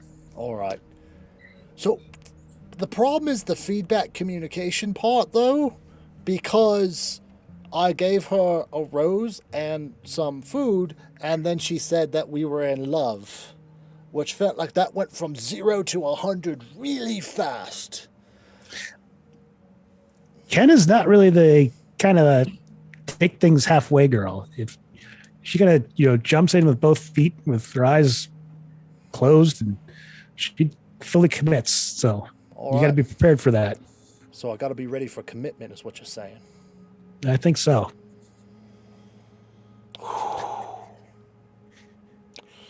You could do a lot worse. A lot worse. Oh, well, I mean, Kenna's the whole package, you know what I mean? She's funny, she's entertaining, she's smart. I mean, half the words that she says, I have to go talk to somebody else and figure out what they mean. So, I mean, when you want to talk about getting your everything girl, I mean, you know what I mean? I know. All right. Well, hey, who you got your eye on? It just feels weird for me to be with anybody in the troop. I just, I kind of like floating around town, and just they don't need to worry too much about, settling down with anybody. And I don't do so good with the whole relationship long term, as far as sharing emotions and all that with people. I just rather, I get everybody in the troop kind of like a brother or sister to me. So I like, I love Kenna like a sister. We're great together when we're out there doing stuff. That's how I see everybody. So I don't believe you for a second, but okay. there also aren't many halflings in the troop, and if I'm ever going to start a family, it's got to be pretty much with a halfling. Well, I mean, there's always adoption and stuff, you know? Yeah, I know. I know. But if I want to have like my own blood, which I know I'm adopted, and I'm not, and so it's kind of like me being hypocritical, but No. if I ever get married, that you have to be the exact right one. That everything would just fall into place. I wouldn't have to compromise on anything. You don't have to work on it. Yeah. If I'm going to get married, there's just be the right woman there for me, the right girl. Yeah, I got you. All right. Well, appreciate it. Not a problem. Oh, all right, mate. Well, you take care of yourself, all right? You too. All right, kids, come on, time for the bedtime song. And he kind of goes on off. For the record, I just want to state that the men in the blue veil have the worst romance advice ever. No kidding. I mean, it took someone So with a many questions. 19 charisma till his like early 20s to get a girlfriend. So yes, I'm comfortable saying that this is true. Ignish is a flirt. He's not actually. I just want to know who's teaching all of you. Like, which guy in the Nobody. group is responsible for this? Clearly, nobody in the troop. Except for This is Rezer, a who's actively decentralized seeking- effort. As is typical in small, like very tight family focused groups like this stuff is just not discussed. No. It is tradition. We do In not my talk defense, about I grew up in a Tradition. cave. it. It's not your fault that the elders don't talk to you about it. They didn't grow up in a cave. When did y'all get the talk? Oh, I never did. Cave. Oh man, we're gonna role play that next episode. Cave. I got the talk from the cave spirit in the cave. When you live in a primitive society where there's not a whole lot of privacy, you don't really need the talk. You figure it out here before too long. It's just kind of. So, Kenna, you arrive back over to Mother Salvenza. Hey there, darling. Why was Calopia crying? Because she's emotional, darling.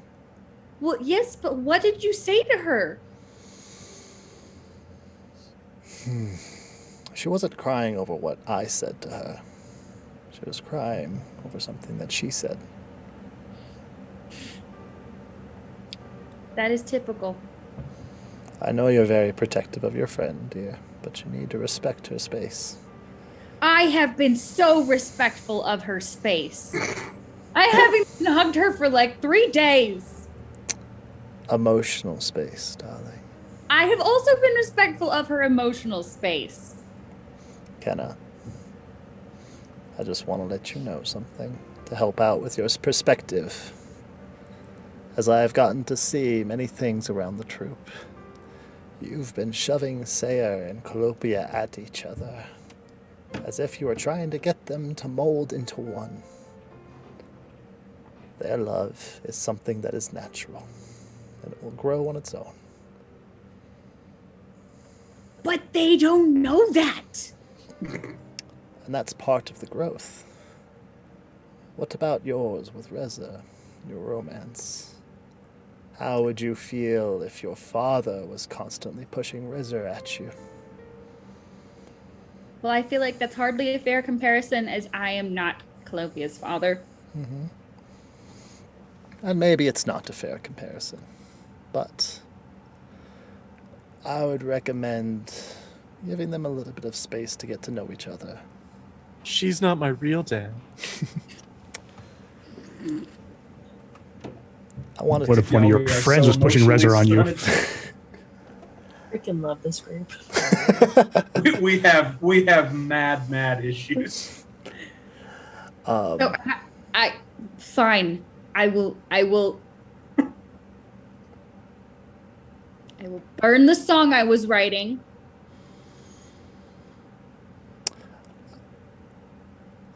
Can I talk about it tomorrow? She kind of thinks to herself for a second. And so, this is my recommendation. I think that there's a way to talk to both of them individually in a respectful manner. A respect that they will feel that you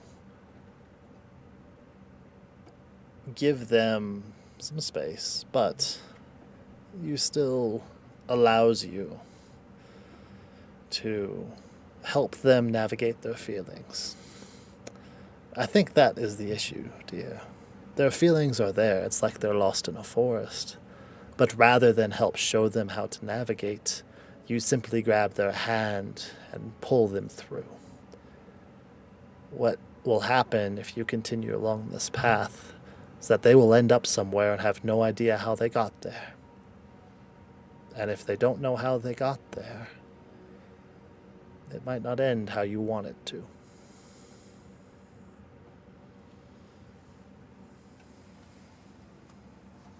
Okay, well, I don't want to be the reason that they don't end up together, so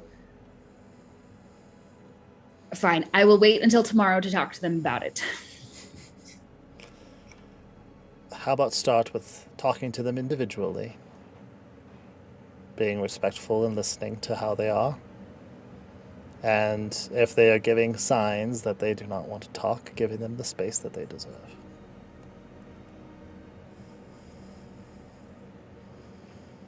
Okay, but they insist on a lot of space that is unnecessary and unhelpful. According to you, darling. I have been watching them. They need to take it a little slow. Calopia's going through a lot.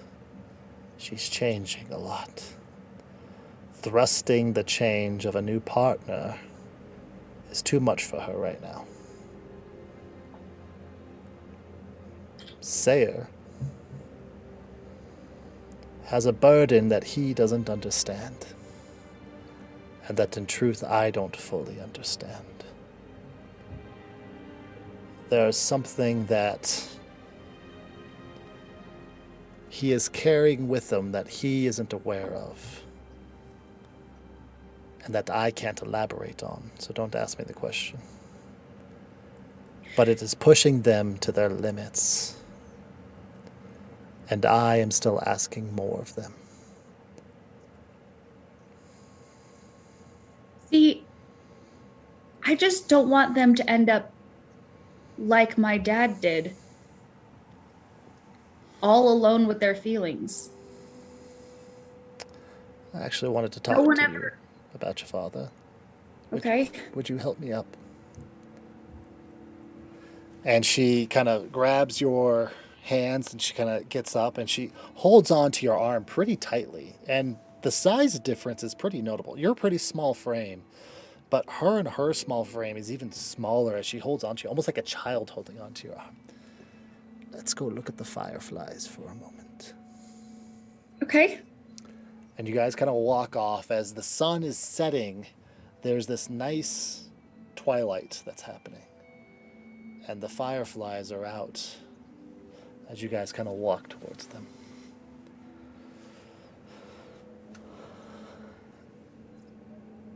I'm proud of you. Thank you. I'm proud of me. Good. What you did with your father was no easy task. Your father sacrificed a lot for you and for your mother. And it was a sacrifice that he carried with him for a long time. And you, your help, got him through and got him something back that was more valuable than any of the gold or treasures that are in this troop.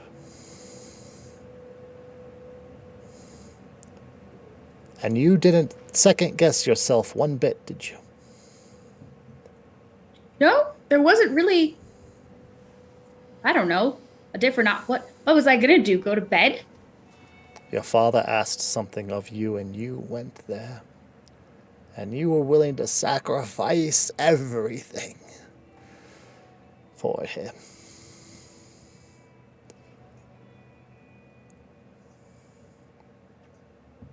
I want you to understand that you're a lot more grown up than you probably think that you are. And there's going to be some growing pains of leaving that childhood behind. But I'm asking you, don't lose the fleeting moments like now. Don't lose your ability to see the beauty in the world. But also don't lose your love enough to fight for it. That I don't think you have to worry about. I don't think so either. It's been a little weird seeing Cray with emotions on his face again. I got used to the stoicism. Isn't it strange? But it fits. He's like 10 times bigger. He's really excited for you. It's been nice to see a smile come back to his face. You think this might help him, like, martially? Martially. Oh, for fighting. Uh-huh.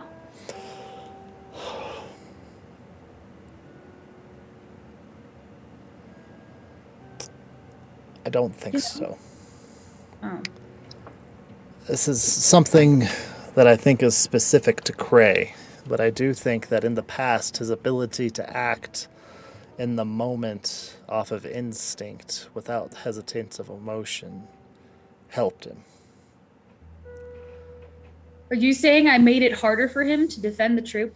You probably did. But do you think he would trade that for a moment to be able to look into your eyes and say that he loved you and meant it?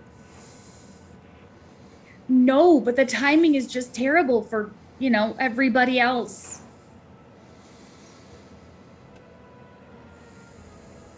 We'll see. Cray is the best scene. We'll see. I think that a life hollow, regardless of how good of a fighter you are, is not much of a life at all. And you gave him his life back. Yeah. How is this young romance with Rezor coming along? Well, he made me dinner and he gave me a rose, and now we're in love. But Glenn said that we might not be in love, and I might need to wait a little bit to decide that. So I'm on an adventure. Maybe using a little bit of space to understand your feelings. I see what you're doing there, and it is rude. She squeezes your arm in this cute little hug. It's been nice to see some young love around the troop.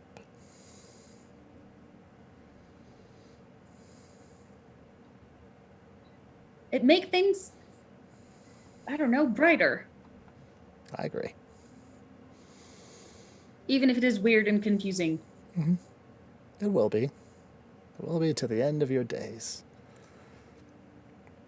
But new and confusing is fun and interesting and not boring. And I have a feeling that you fear the boring.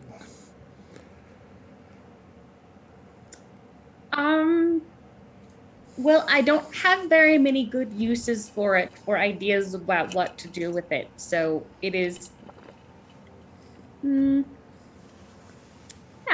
avoidable. You're going to be all right, dear. Give Sayer and give Calopia just a little bit of space and respect. I think that I do respect them. When you... And she's being very patient as she's kind of working through this process with you. Dennis like, I know!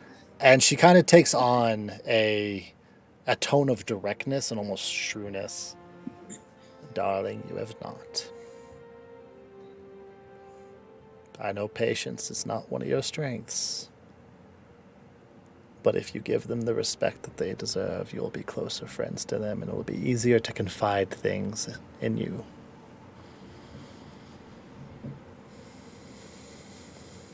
You're probably right.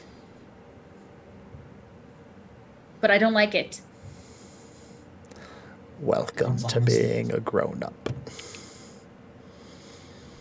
It's just going to get worse from here, isn't it? 100%. Soon people are going to be expecting things from you, and then people are going to push their expectations upon you and expect you to solve their problems without being able to communicate them. And then at some point, people will be asking nosy questions. That's none of their business. But the nice thing about being adult is you could say no.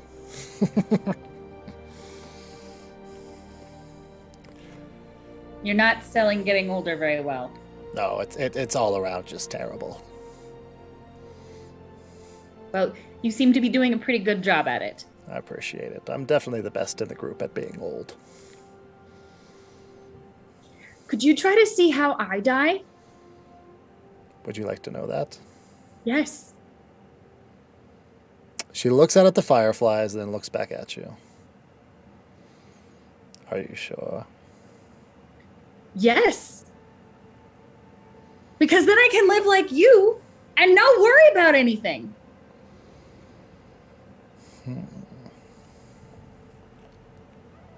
Give me your hands, darling.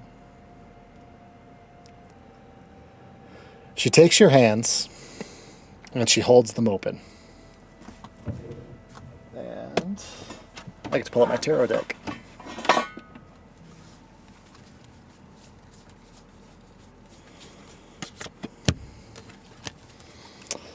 She goes on over and all of the fireflies around you get a little bit brighter. And opposed to that kind of sporadic, like little dots, they all become a constant flicker.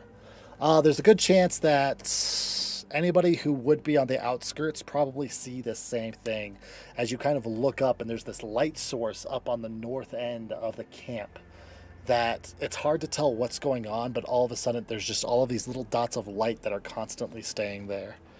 She pulls out this tarot card deck, and all of the cards swing around you in a variety of different patterns. Some of them go in between your legs, some of them circle your head. So they basically find any crack as they just kind of keep on moving around. She goes, darling, choose a card.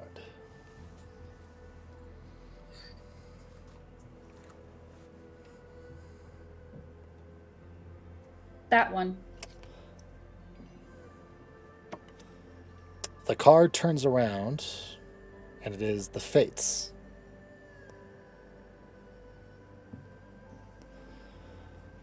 What this card tells me is that when you meet your end, you will be in the company of ones that you love. Choose another. That one.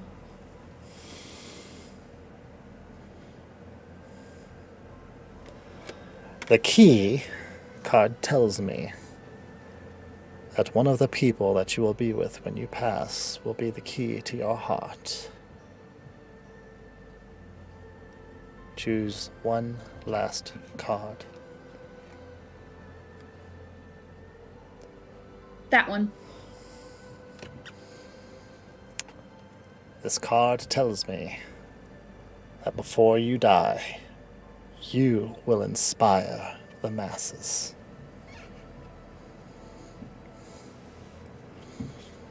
Well, that's not nearly as specific as I was hoping. But kind of encouraging. It is specific, darling.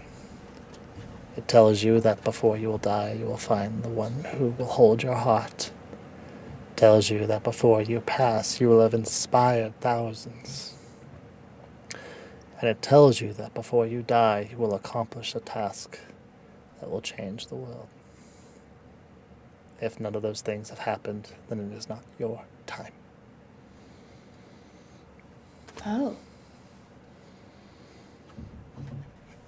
Oh, well, that's cool. Good luck tomorrow. Do you mind taking me Okay. back to my chair? All right. She goes on over and she sits down in her chair and kind of rocks from side to side. When you get a chance, would you send Saya to me, please? Yes. Over on the other side of camp, Glenn, what are you up to? Honestly, probably just making a show of sharpening my swords and restringing my bow and thinking. A snowball.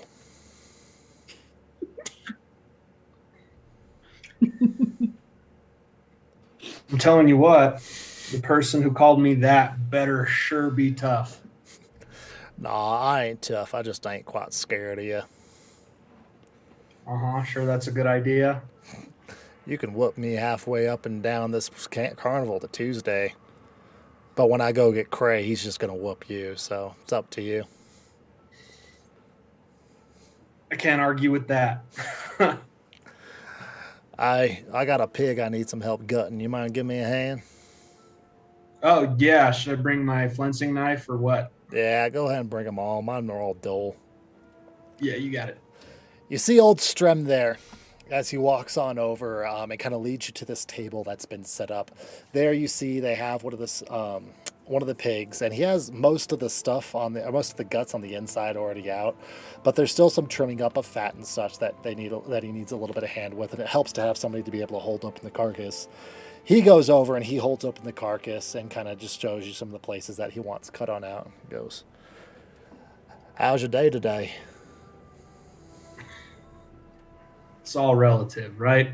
Always. And I just get started on the carcass while we talk.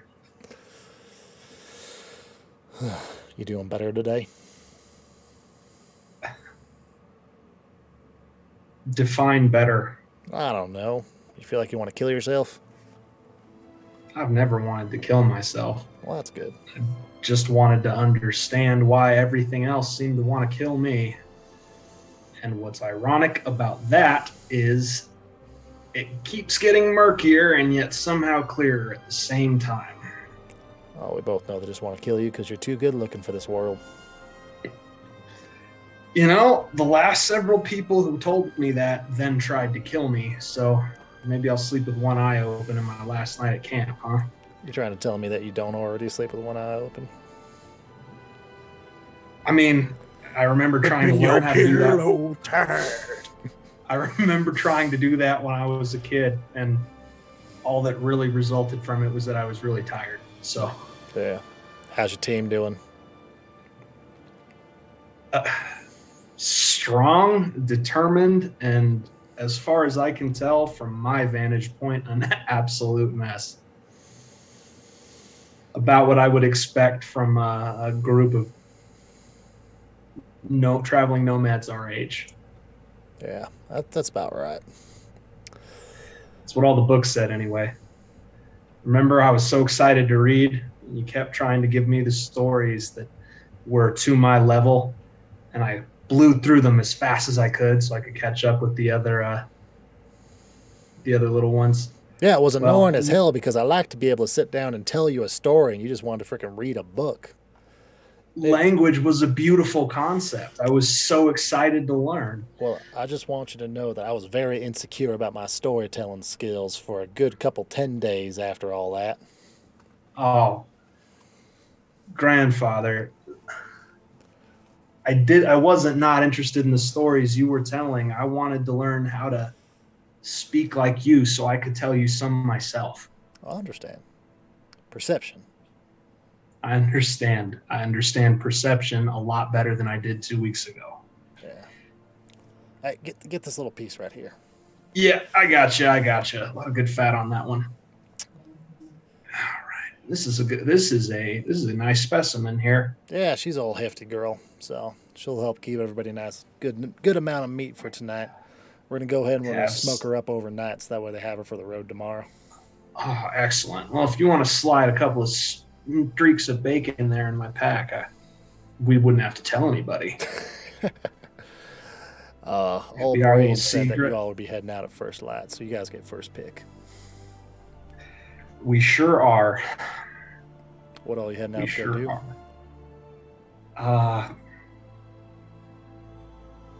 I don't know that I'm supposed to tell anybody, but I mean, the standard: explore the dangerous place, probably kill some dangerous things, find some dangerous stuff, come back, and I would imagine do it all over again before another week has passed. It's kind of just seems to be the routine here as of late. Yeah, that's pretty normal. Yeah,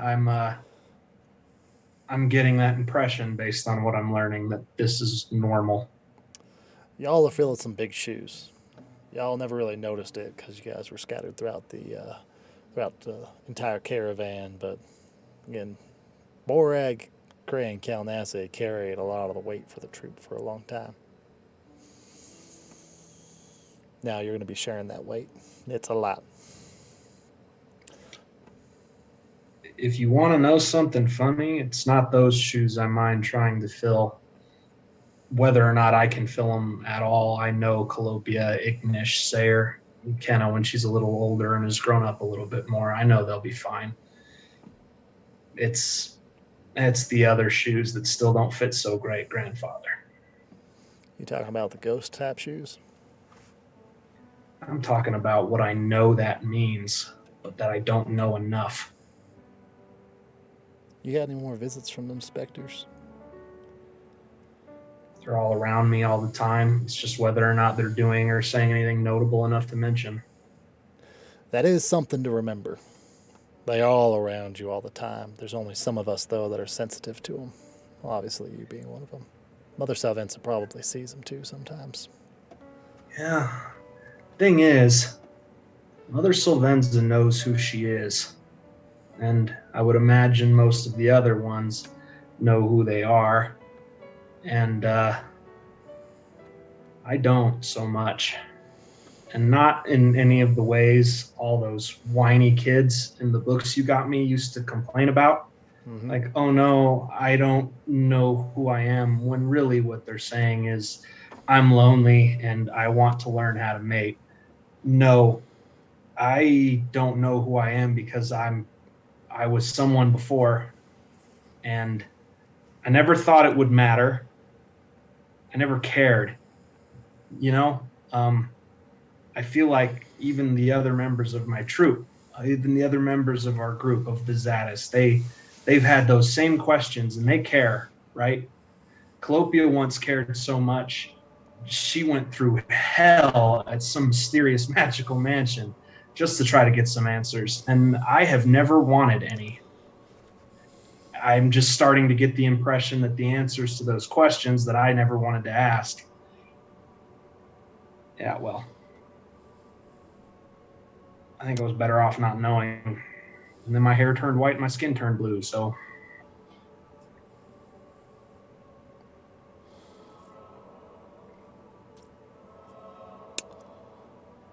I wish I had answers for you. I'm glad you don't. He takes his hand and he kind of puts it on your shoulder for a moment. He goes, I don't know what to tell you, but I just want to validate for you that what you're going through is hard, difficult. I don't want you to feel like this is something that you should be handling better or that you should have what you're going through is difficult. Like, difficult for anybody to handle. I just want to let you know that what you're facing, it's hard. Can I ask you for some advice? Yeah, always. If there was stuff out there about you that you didn't really want to learn because you're pretty sure it's not good, or at least it doesn't mean anything good for you, Mm-hmm. and you're pretty sure somebody else knows a little more than you do about it based on how they've behaved, do you just let the question go unasked, or do you go get more answers you don't want?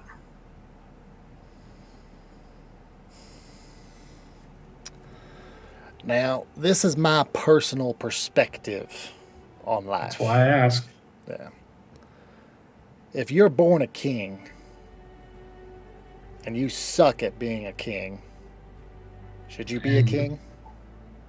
I would argue no, and we both know I would make a terrible king. Well, I'm not saying this isn't you. This is just it's part of my anecdote. I think that the people have a right to be ruled by a just and benevolent ruler. Right. And I think that if you're not that, I don't care what your blood says. I think they should overthrow you. Okay, well let's not get to that point. My anecdote calls for is that a child that is born to be royalty is told that because of their birth, they are royalty. Now, put yourself in the child's shoes. Your entire identity that your society tells you is based off of your birth and off of your blood. So imagine being that kid and realizing that you have no business based off of that. Where do you go? What do you do? Abdicating's pretty difficult because it basically, again, you are acknowledging more or less that you're a failure based off your birth.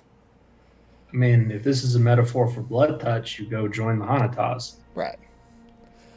More so what my point is I think that there's a fallacy in believing that your past or that your blood or that your birth is the definition of who you are.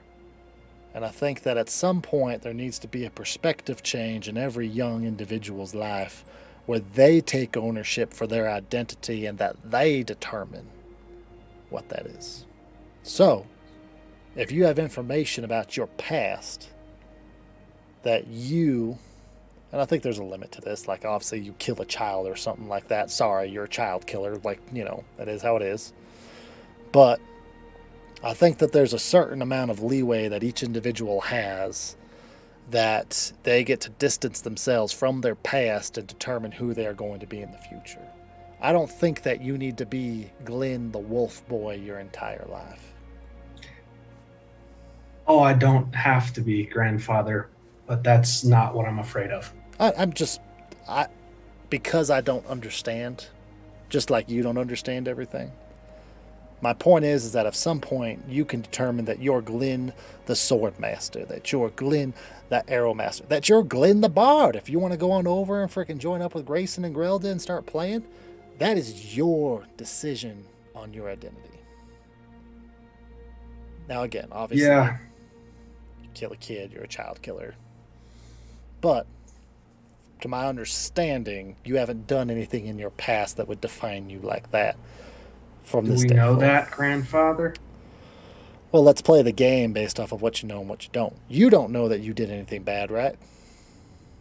No, I just know that I knew how to do bad things. Well, I mean, I don't know. You weren't there, grandfather, when Sayer and I met each other. Mm-hmm. Sayer was Sayer, quick-witted, chatty, creative, resourceful, but he was a child. He was scared, on the run for his life, braver than he gives himself credit for. Mm-hmm.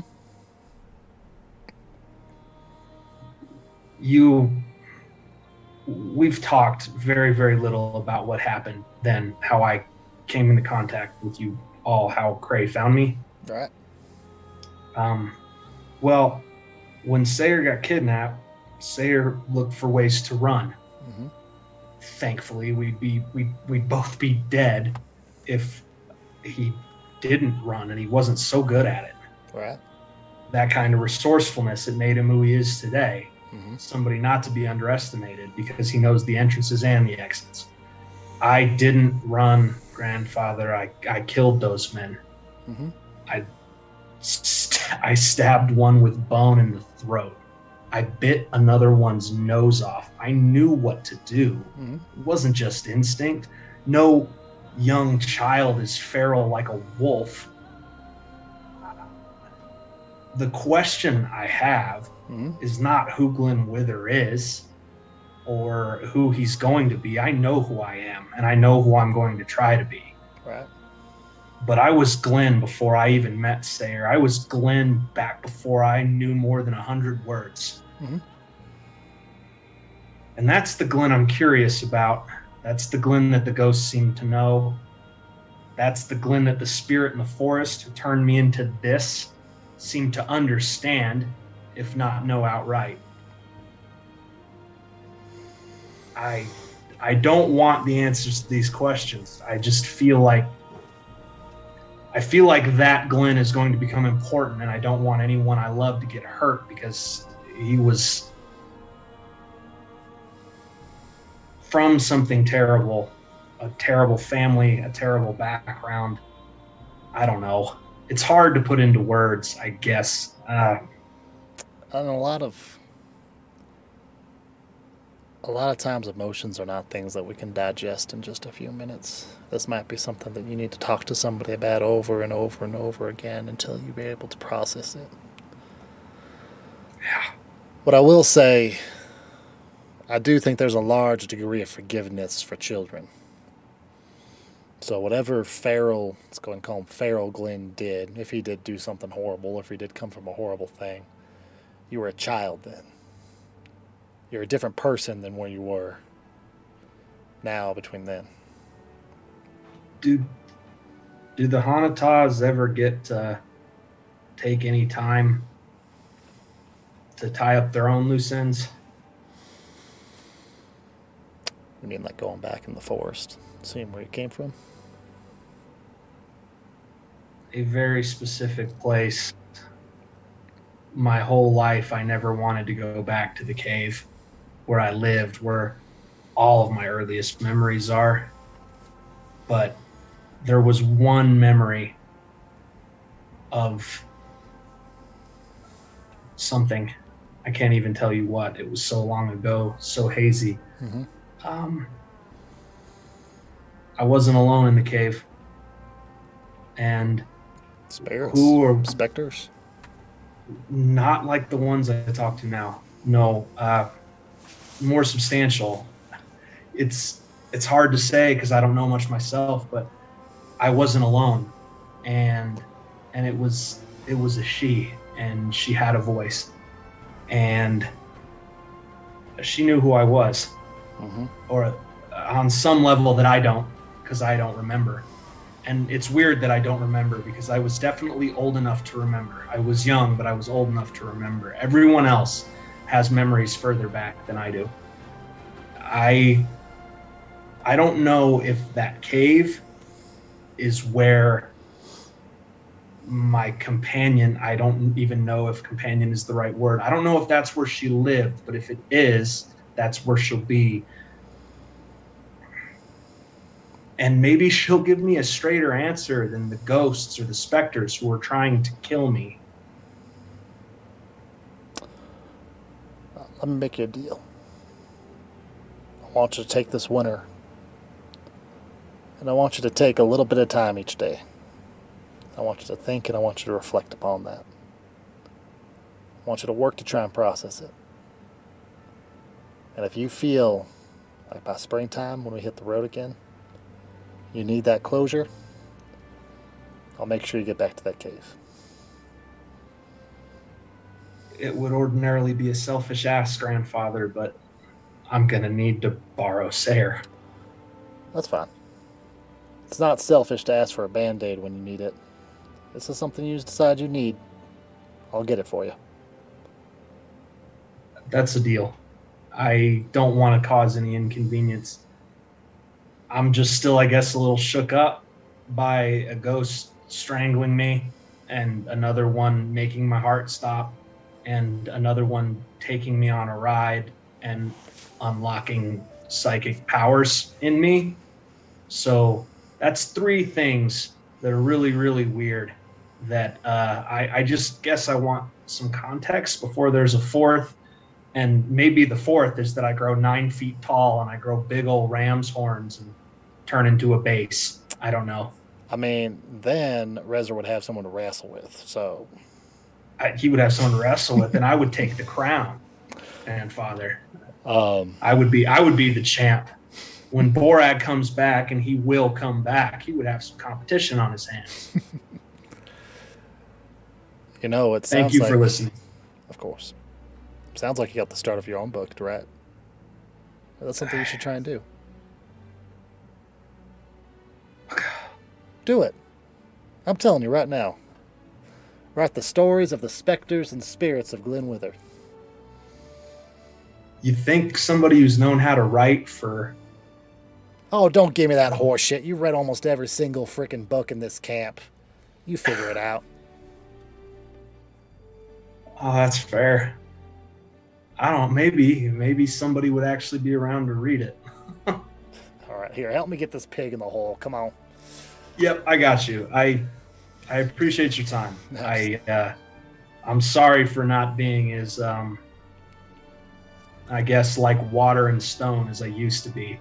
Well, It seems like lately I have the same sort of troubles that everyone else does. I don't like it. welcome to puberty. Welcome to... The books say that should have occurred some time ago. Yeah, but you're a half elf. It's a little weird for you. Oh no. Oh no. Based on the stories I read, that means things should be getting really, really troublesome, inconvenient, and confusing very shortly. You know what's weird about having blue skin and white hair is when all of a sudden you start having pimples and acne. It's the worst. Wait, what? So on the other side of camp, Calopia, what are you doing? She probably just found somewhere to like start training or taking a break to just do something she knows how to do. So Kenna, you finish your discussion with Mother Salvensa, and then you just see badgers flying through the air from this one I part. swear to God. No, they harass me on the weekends with this nonsense. It's pretty great. I'm imagining like an NFL kicker practice. 100%. That's exactly what's happening. Brian's holding. So weird. Brian's holding. It was one time. Woodland creatures. There's also the great thing is that Elle just got bunny rabbits. So the first thing I thought of, I was like, oh man. Don't those bring aren't my gonna They rabbits look into this. delicious. Beatrice and Margaret don't need this kind of stress. I was like, oh man, they're not coming to a nice home. So Kenna. I love those names. Yeah. So I go over and find Calopia and Hey, just give her a big hug with okay. no words, just big hug. All right. Thanks, Kenna. Are you okay? I'm fine. Okay. I mean, it's not like it's out of your character to hug people randomly. But did you need a hug? Are you okay? Oh no, I'm good.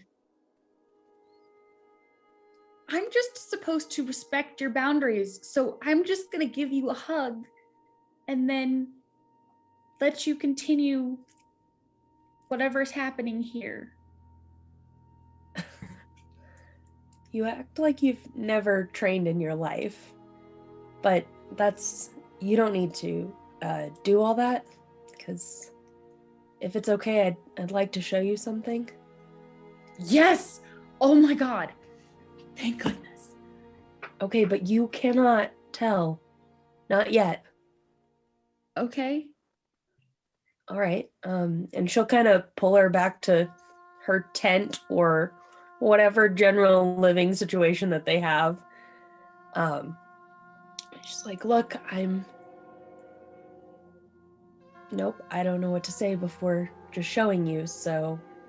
And she'll pull the scarf back to show the 2 ears. You're so cute! What? What? You look amazing! What is in your hair? It's not, well, they're ears. So can you like hear really well now? Yep. Like everything? Well, I mean, not like everything, but a lot. What's happening over there? And I point over where Glenn is. I don't think she can hear that well, can she? You actually are at a point where you can hear the knife basically cutting through tough pig flesh.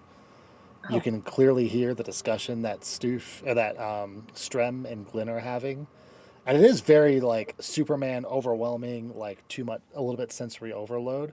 But when you focus, and especially because again, fox ears are directional. So when you kind of look over to a place, I mean, it's just like wind through grass, the sound of sand being crunched underneath a boot. Sometimes, depending on how close they are, the breath of someone coming out, whether or not they're congested or not. It's a lot. Glenn is having a private conversation. Oh my god. You're magic! Not magic. Without even being magic. What? No. It might even. Well, it might as well be. Why were you worried about this? Well, to be fair, I get that I'm in the Hanatas, but where I grew up, people don't just grow ears a second set anyways. So, it's a lot, and I don't know that Sayer wants to deal with all of this, and you have a lot going on, and Glenn is blue now, and Ignish and I we don't really talk. And I don't know. It's weird. It's different and it's weird. And so yeah, that's where I'm at. Can it give me a perception check? Mm. 17 plus 3, 4, 3. So the revelation of this, you kind of take a moment, you kind of take in the whole visage, and you also like look down to her hands, and her fingers are just slightly longer than normal, and she does have these claws, almost like talons at the end of them, that she's more or less been hiding underneath wraps and stuff that you can kind of see. And even like her general facial features and stuff, like there's a whole like bestial aspect that you're able to kind of now see and recognize. No. Are you in pain? No, no. I honestly don't really notice it much. I mean, the nails I've been dealing with, the ears started however many days ago. So there you go. It's my weird thing. I just like give another giant hug. All right. Please don't tell anyone yet. Okay. I won't. I will not say anything. I promise. Okay. Might I make a suggestion? Yeah.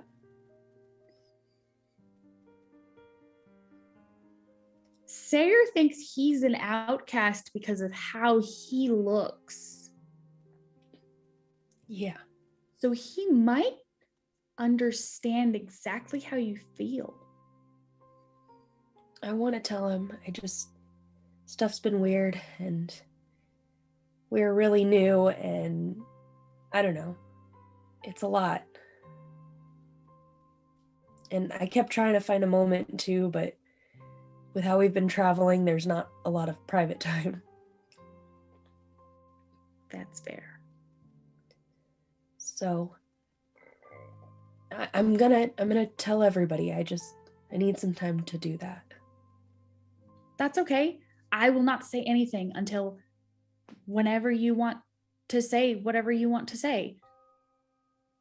Can I ask a favor? Yeah. I really hate these headscarves. Is there any way you could help me hide these with my hair? Yes. And I like proceed to like space bun her hair. Makeover. Adorable little like buns with twists all around her head. So she has space buns. Solid. And there's like flowers on the ground, and I like pick a couple of them and tear off the petals and poke them onto the top of her head, so she now has petals on her head. I don't know that those are gonna stay on.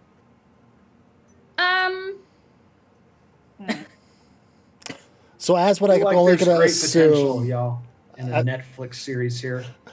I feel like Kenna's like gonna go to a pine tree and just get sap and like I have a solution. Yep. I was thinking, Nope. So as Kenna's chasing Colopia around the camp to try and finish her hairdo, Ignish, as you go from point to point, eventually you see Skizig. Hey kid, Hey, Pa.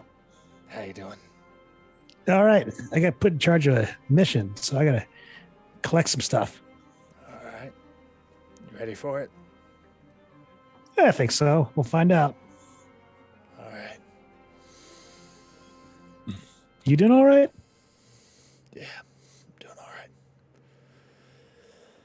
And it's like, again, half of his face is burnt, so he generally lives his life in perpetual pain from the different scarring and stuff.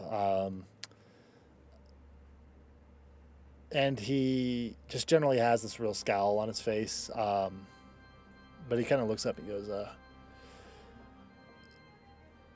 you ready to be leading the mission on your own? Sure. All right. Make sure that you're magnanimous in leadership, all right?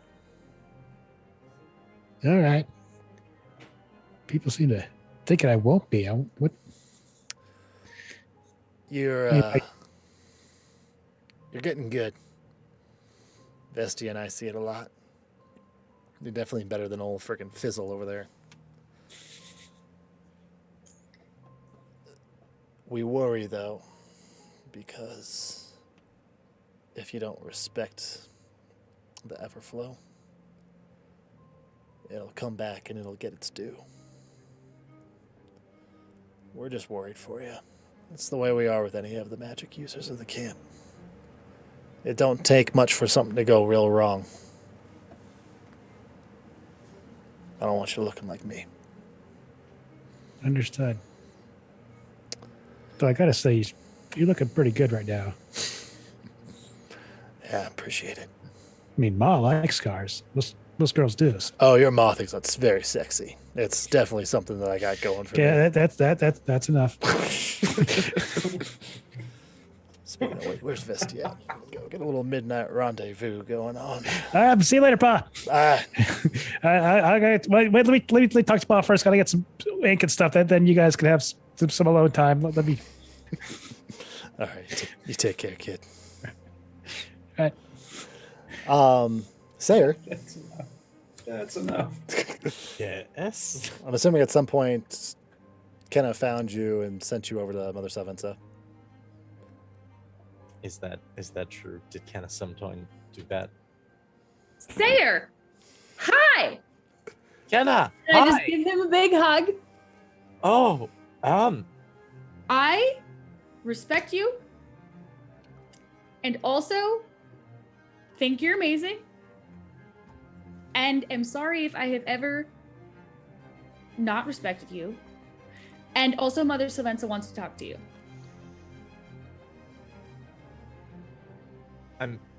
I'm sorry if I haven't respected you too. No, you're good. You're good. I just need to do a better job respecting other people's boundaries.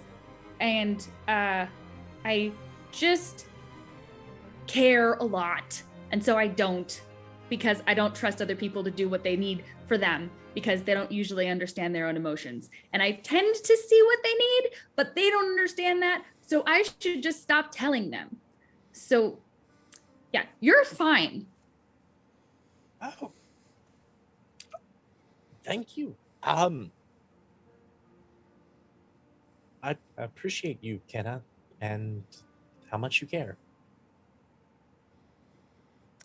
Miss Kenna, Yes? you turn around and you see Trom and Trem. Oh, no. No, no, no. No, no, no, no, no.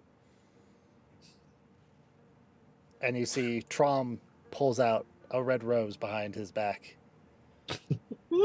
Rezor asked us to give this to you, Oh. but I guess if you didn't want it, we can just go ahead. No, I was going to say Rezer will beat you up if you keep doing this, but I will take the rose. Thank you very much. That Don't is worry, mine. Rezor only beats up some of his mail delivery people. Maybe one of you. Have a good night. It's good to see you. And they turn around and run away. Bye. I suppose even they are a bit tired from the road and running off a bit earlier than they normally do. And, mean- you know, kind of just threatened violence against him, too. So, Oh, yeah. Well, by the person who they offered them to bring the rose. They woke me up the other morning. How? It's really getting far. So, Hmm. you know. Well, I don't want to reveal any secrets, but maybe I could magic you up a guard dog or something later. I don't know. I haven't decided yet. Could you just help me train Killer? No. Well, actually, Why? maybe. I don't know. Potentially. We'll talk. We'll talk. You said that so quickly. I have to go talk to Mother Slavenza. All right, I respect your choice and bid you adieu. Also, wait, can I give you one piece of suggestion? Yes. Tell Calopia her hair is cute. Oh my goodness, was I supposed to have done that before? Did she? No, I changed it When? just now. Oh, goodness gracious. I thought I hadn't noticed before. No, you're fine. No, you're fine. I just changed it just now. I But I, really wanted like to make her sure hair. that you knew. I mean, a lot of it's usually covered up, but I like it. Well, it's less covered up now. Oh, okay, good. That's nice. That's nice. Does she like it? Well, I guess. She was I smiling. mean, okay, yeah. That means. I hope that means she likes it. I hope. Good.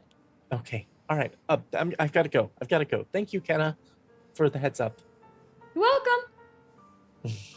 Fun personal fact about Lawrence is he gets the exact same haircut every time, and he wants to be complimented on it every time he gets a new haircut that looks the exact same as the last one. It's like the one unreasonable thing I've identified about myself in a relationship is, no, I want you to notice that I got a haircut. I want you to tell me it looks nice. All right, anyways. My hair is as short as it was 3 months ago. Thank you. Yep. You walk on over to where Mother Slavenza was, and you see she's in a rocking chair. She's not moving. And you just hear a...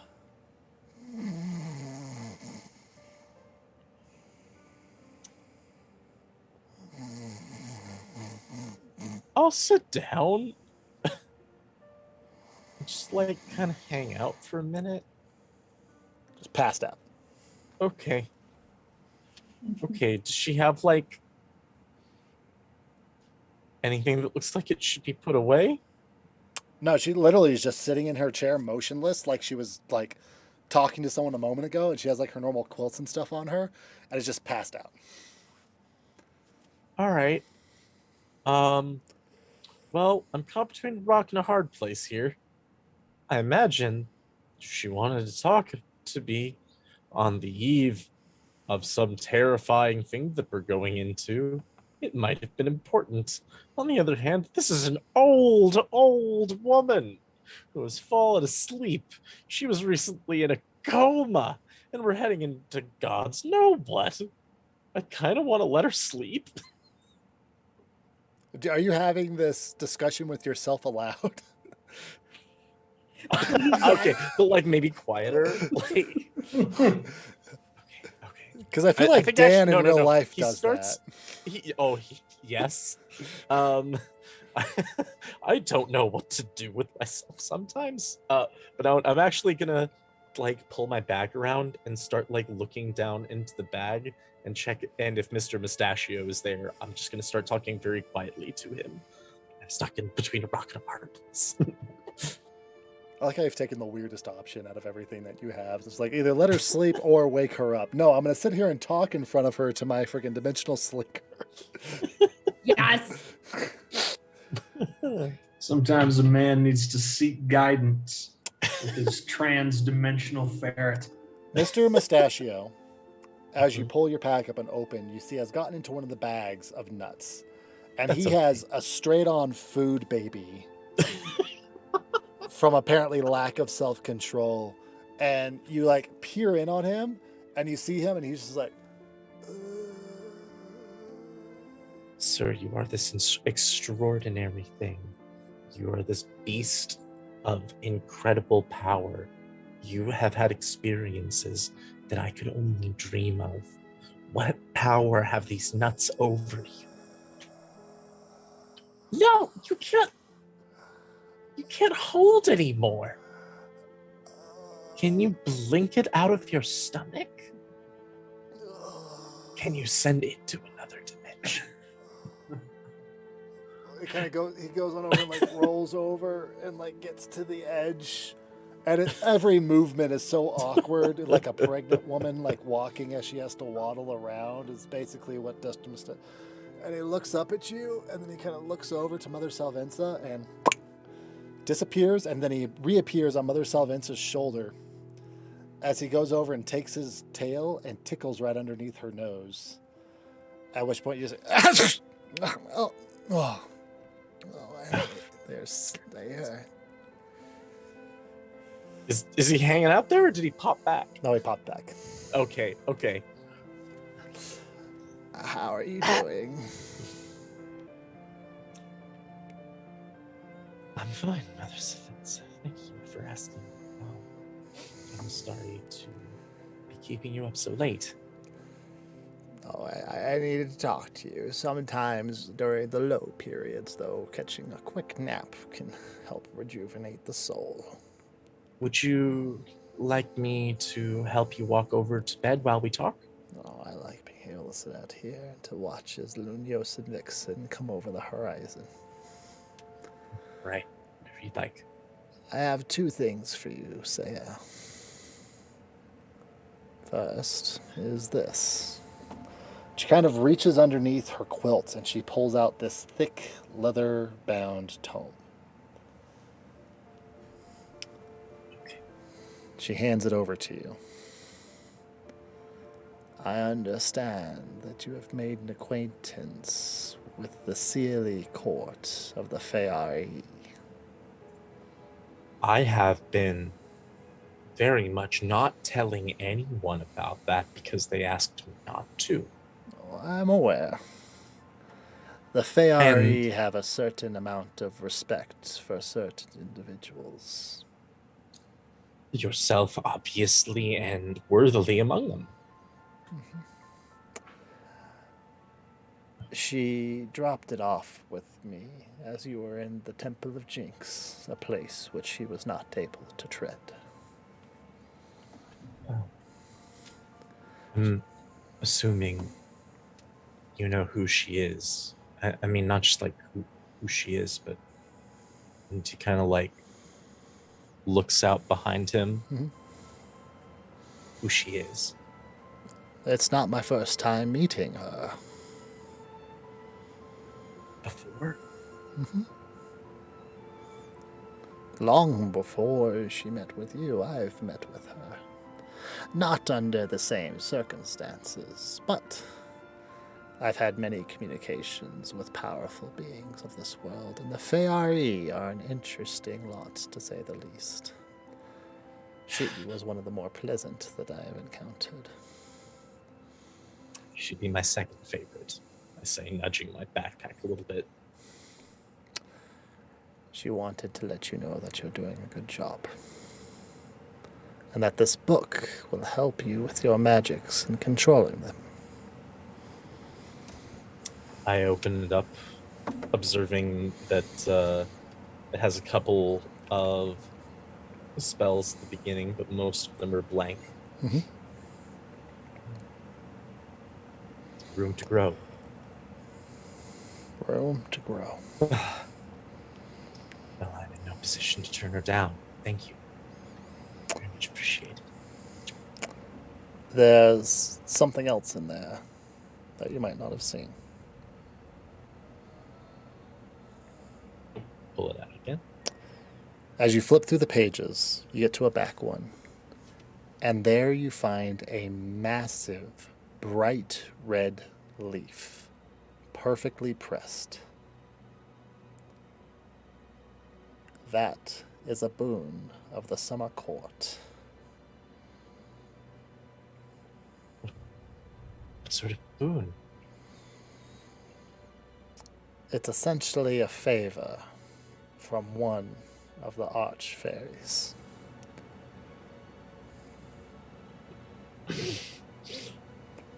I'll admit to slacking off during some of the academic presentations I've gone through, but aren't Archfey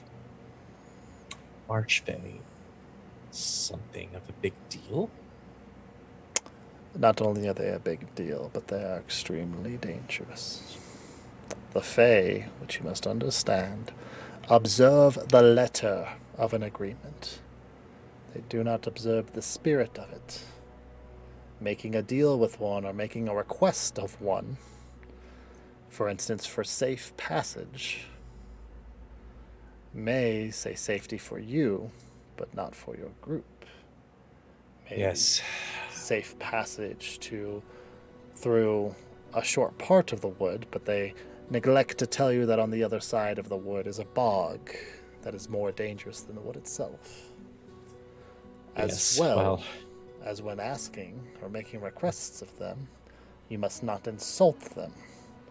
Asking for them to make safe passage for you, for instance, from here to the other side of Zyothe, will be seen as an insult. So, while what you have there is extremely powerful, you must be extremely cautious in what you request for your boon.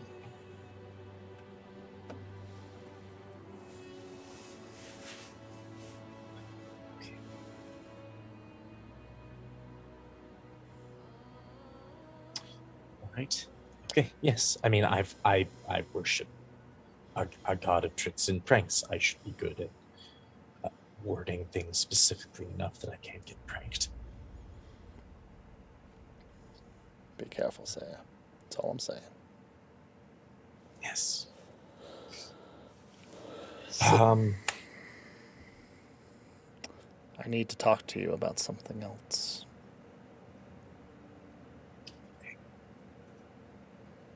What visions have you been receiving?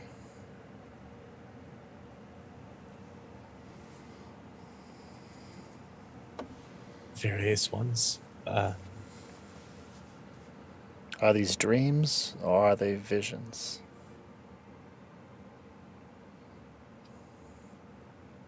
I've had some strong enough that I at least imagined that they were visions.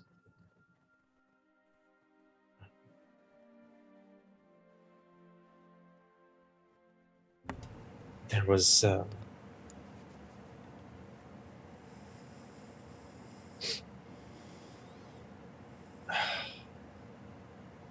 there's this very specific dialogue that that was spoken to me. Hold on.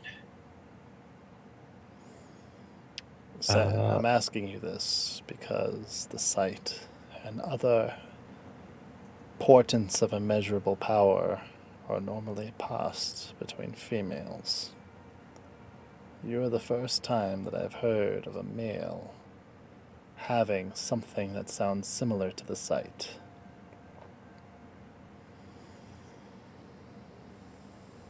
Now, I don't know what it is that you have, because Vezi has already developed the sight and will be the next prima bondurn for the troop. But whatever you have is an anomaly. I always imagined I might look quite pretty in a dress. I'm sure you would, dear. Mm. There's a gravity to what is affecting you that worries me more than what might be affecting Colopia or affecting Glenn or affecting anyone else in the troop. And there's a respect that you should have for that gravity, but not a fear. If you have a fear of it, it will guide your actions, and fear guides to paths which will doom you and your friends. You already have a lot on your shoulders, and I know this won't help you.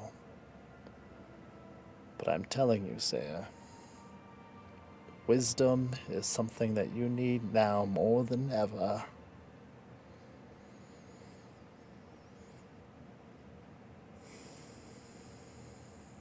I fear one thing, especially another. What?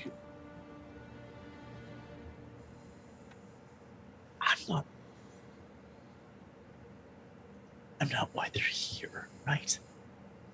The Dunahadrin? Probably, or probably not. Yes. Do you think they're here for you? I don't know, but it correlates, and we've already met other drow who were hostile. I don't know, they might have been in league, or this might be two completely separate incidents. I don't know. Saya. And she looked into my eyes, want you to understand something. You are Hanatas of the Blue Veil Troop. And I will move heavens and earth before I let someone harm you.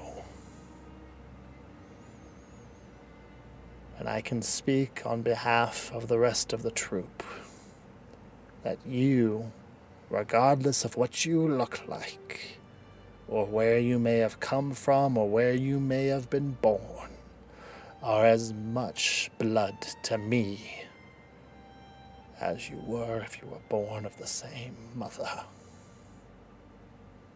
That is my resolve.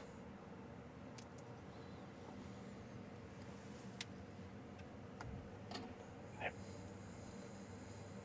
was going to say, if you thought it would help, I'd give myself up, but I imagine that that's out the window.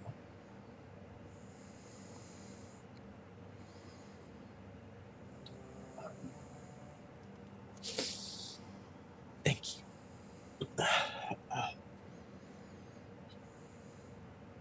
don't know that I've ever done a thing to deserve all of this faith that you and everybody else have put in me, or all of the resources into training.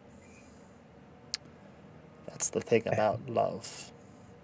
Love is unconditional.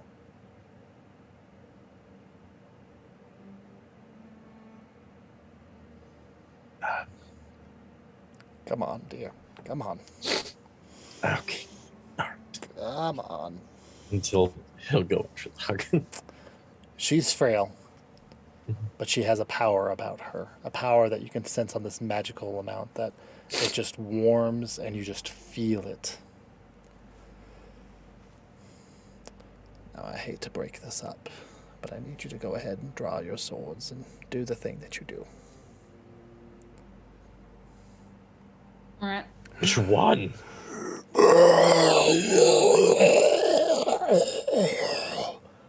As you all of a sudden hear what sounds like the entire forest begin to move. And all of you hear it as there is branches that are breaking, stumps that are being ripped out of the ground, as it looks as if there's just a stampede that comes out of the forest. And that's what we'll start next episode. Let's get it on. That's a cliffhanger. Spicy.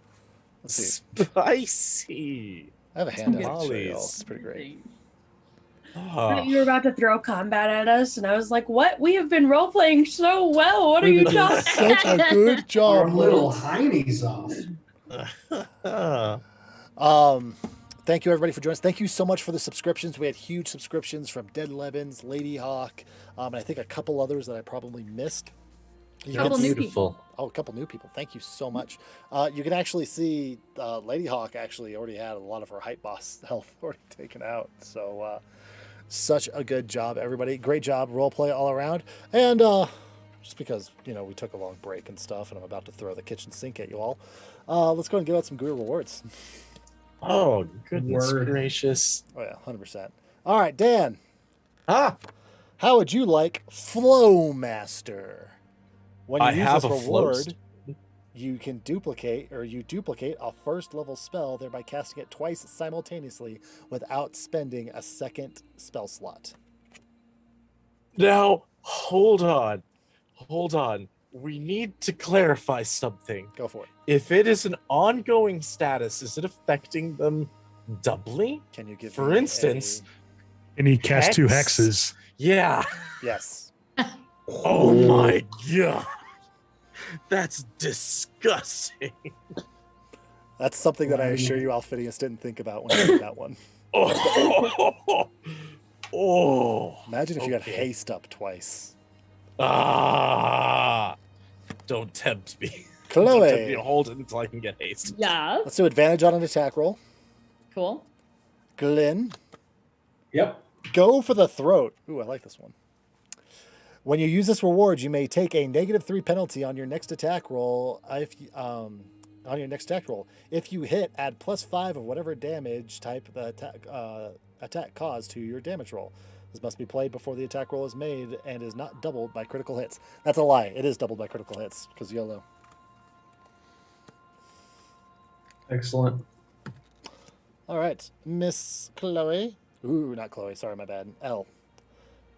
Kismea's favor. When you use this reward, you can reroll an attack roll, ability check, or saving throw, choosing which result to choose. This cannot be complied with rolls made using the lucky feat or halfling's lucky trick. That's not true. You can use them with the lucky feat. Okay. But I'm pretty sure you don't have that, so that's all right. And Mr. Ignish, extra attack, which can be an extra spell attack. So if you choose like Firebolt, you can freaking double that up if you want. Thank you. So Well, that was a good round of gooey rewards. It was. It's gonna really help you out. I'm looking forward to freaking. Oh my god. Just The potential, the damage potential is insane. this next combat's about to be fun because it's over 100 enemies. No, give me sorry? one enemy I can double cast Hex Pardon on. me? Well, you can use a bonus action each round to get rid of, move it around. Actually, Oh kill my somebody. god, I can get oh my god. Ah. Yeah, next Luckily, session. we're not alone. Oh We're yeah, in the no. troop. Tomorrow's gonna, or next, not tomorrow. Next week is going to be amazing, and it's probably going to be an entire session of just one combat encounter. We're going back to old school, 2.5, 3-hour combat sessions. It's going to be great. Your boy is All about right. to be trip to Gen Con sleepy on that session. Oh, it'll be good.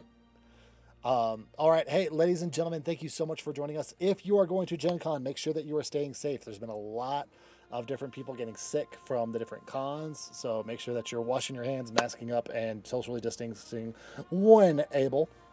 Aside from that, stay safe out there. There's tons of stuff going on, so make sure that you are taking care of your guys' mental health and take a mental health day. That's on me. Tell your boss, hey, this guy named Lawrence said take a mental health day, and my authority extends throughout the entire world, as we know. Clearly. Thank Fair you enough. so much to all of our viewers who hung in there with us. They're going to need you next week for all the bonuses in the combat. I might rework some of the combat stuff to just make it a little bit more fun. And don't forget, you can also power up the enemies if you guys want to be super cool. Don't. But other than that, everybody take care of yourselves, and we will see you all next week. Bye, y'all. Peace. Bye. Yes.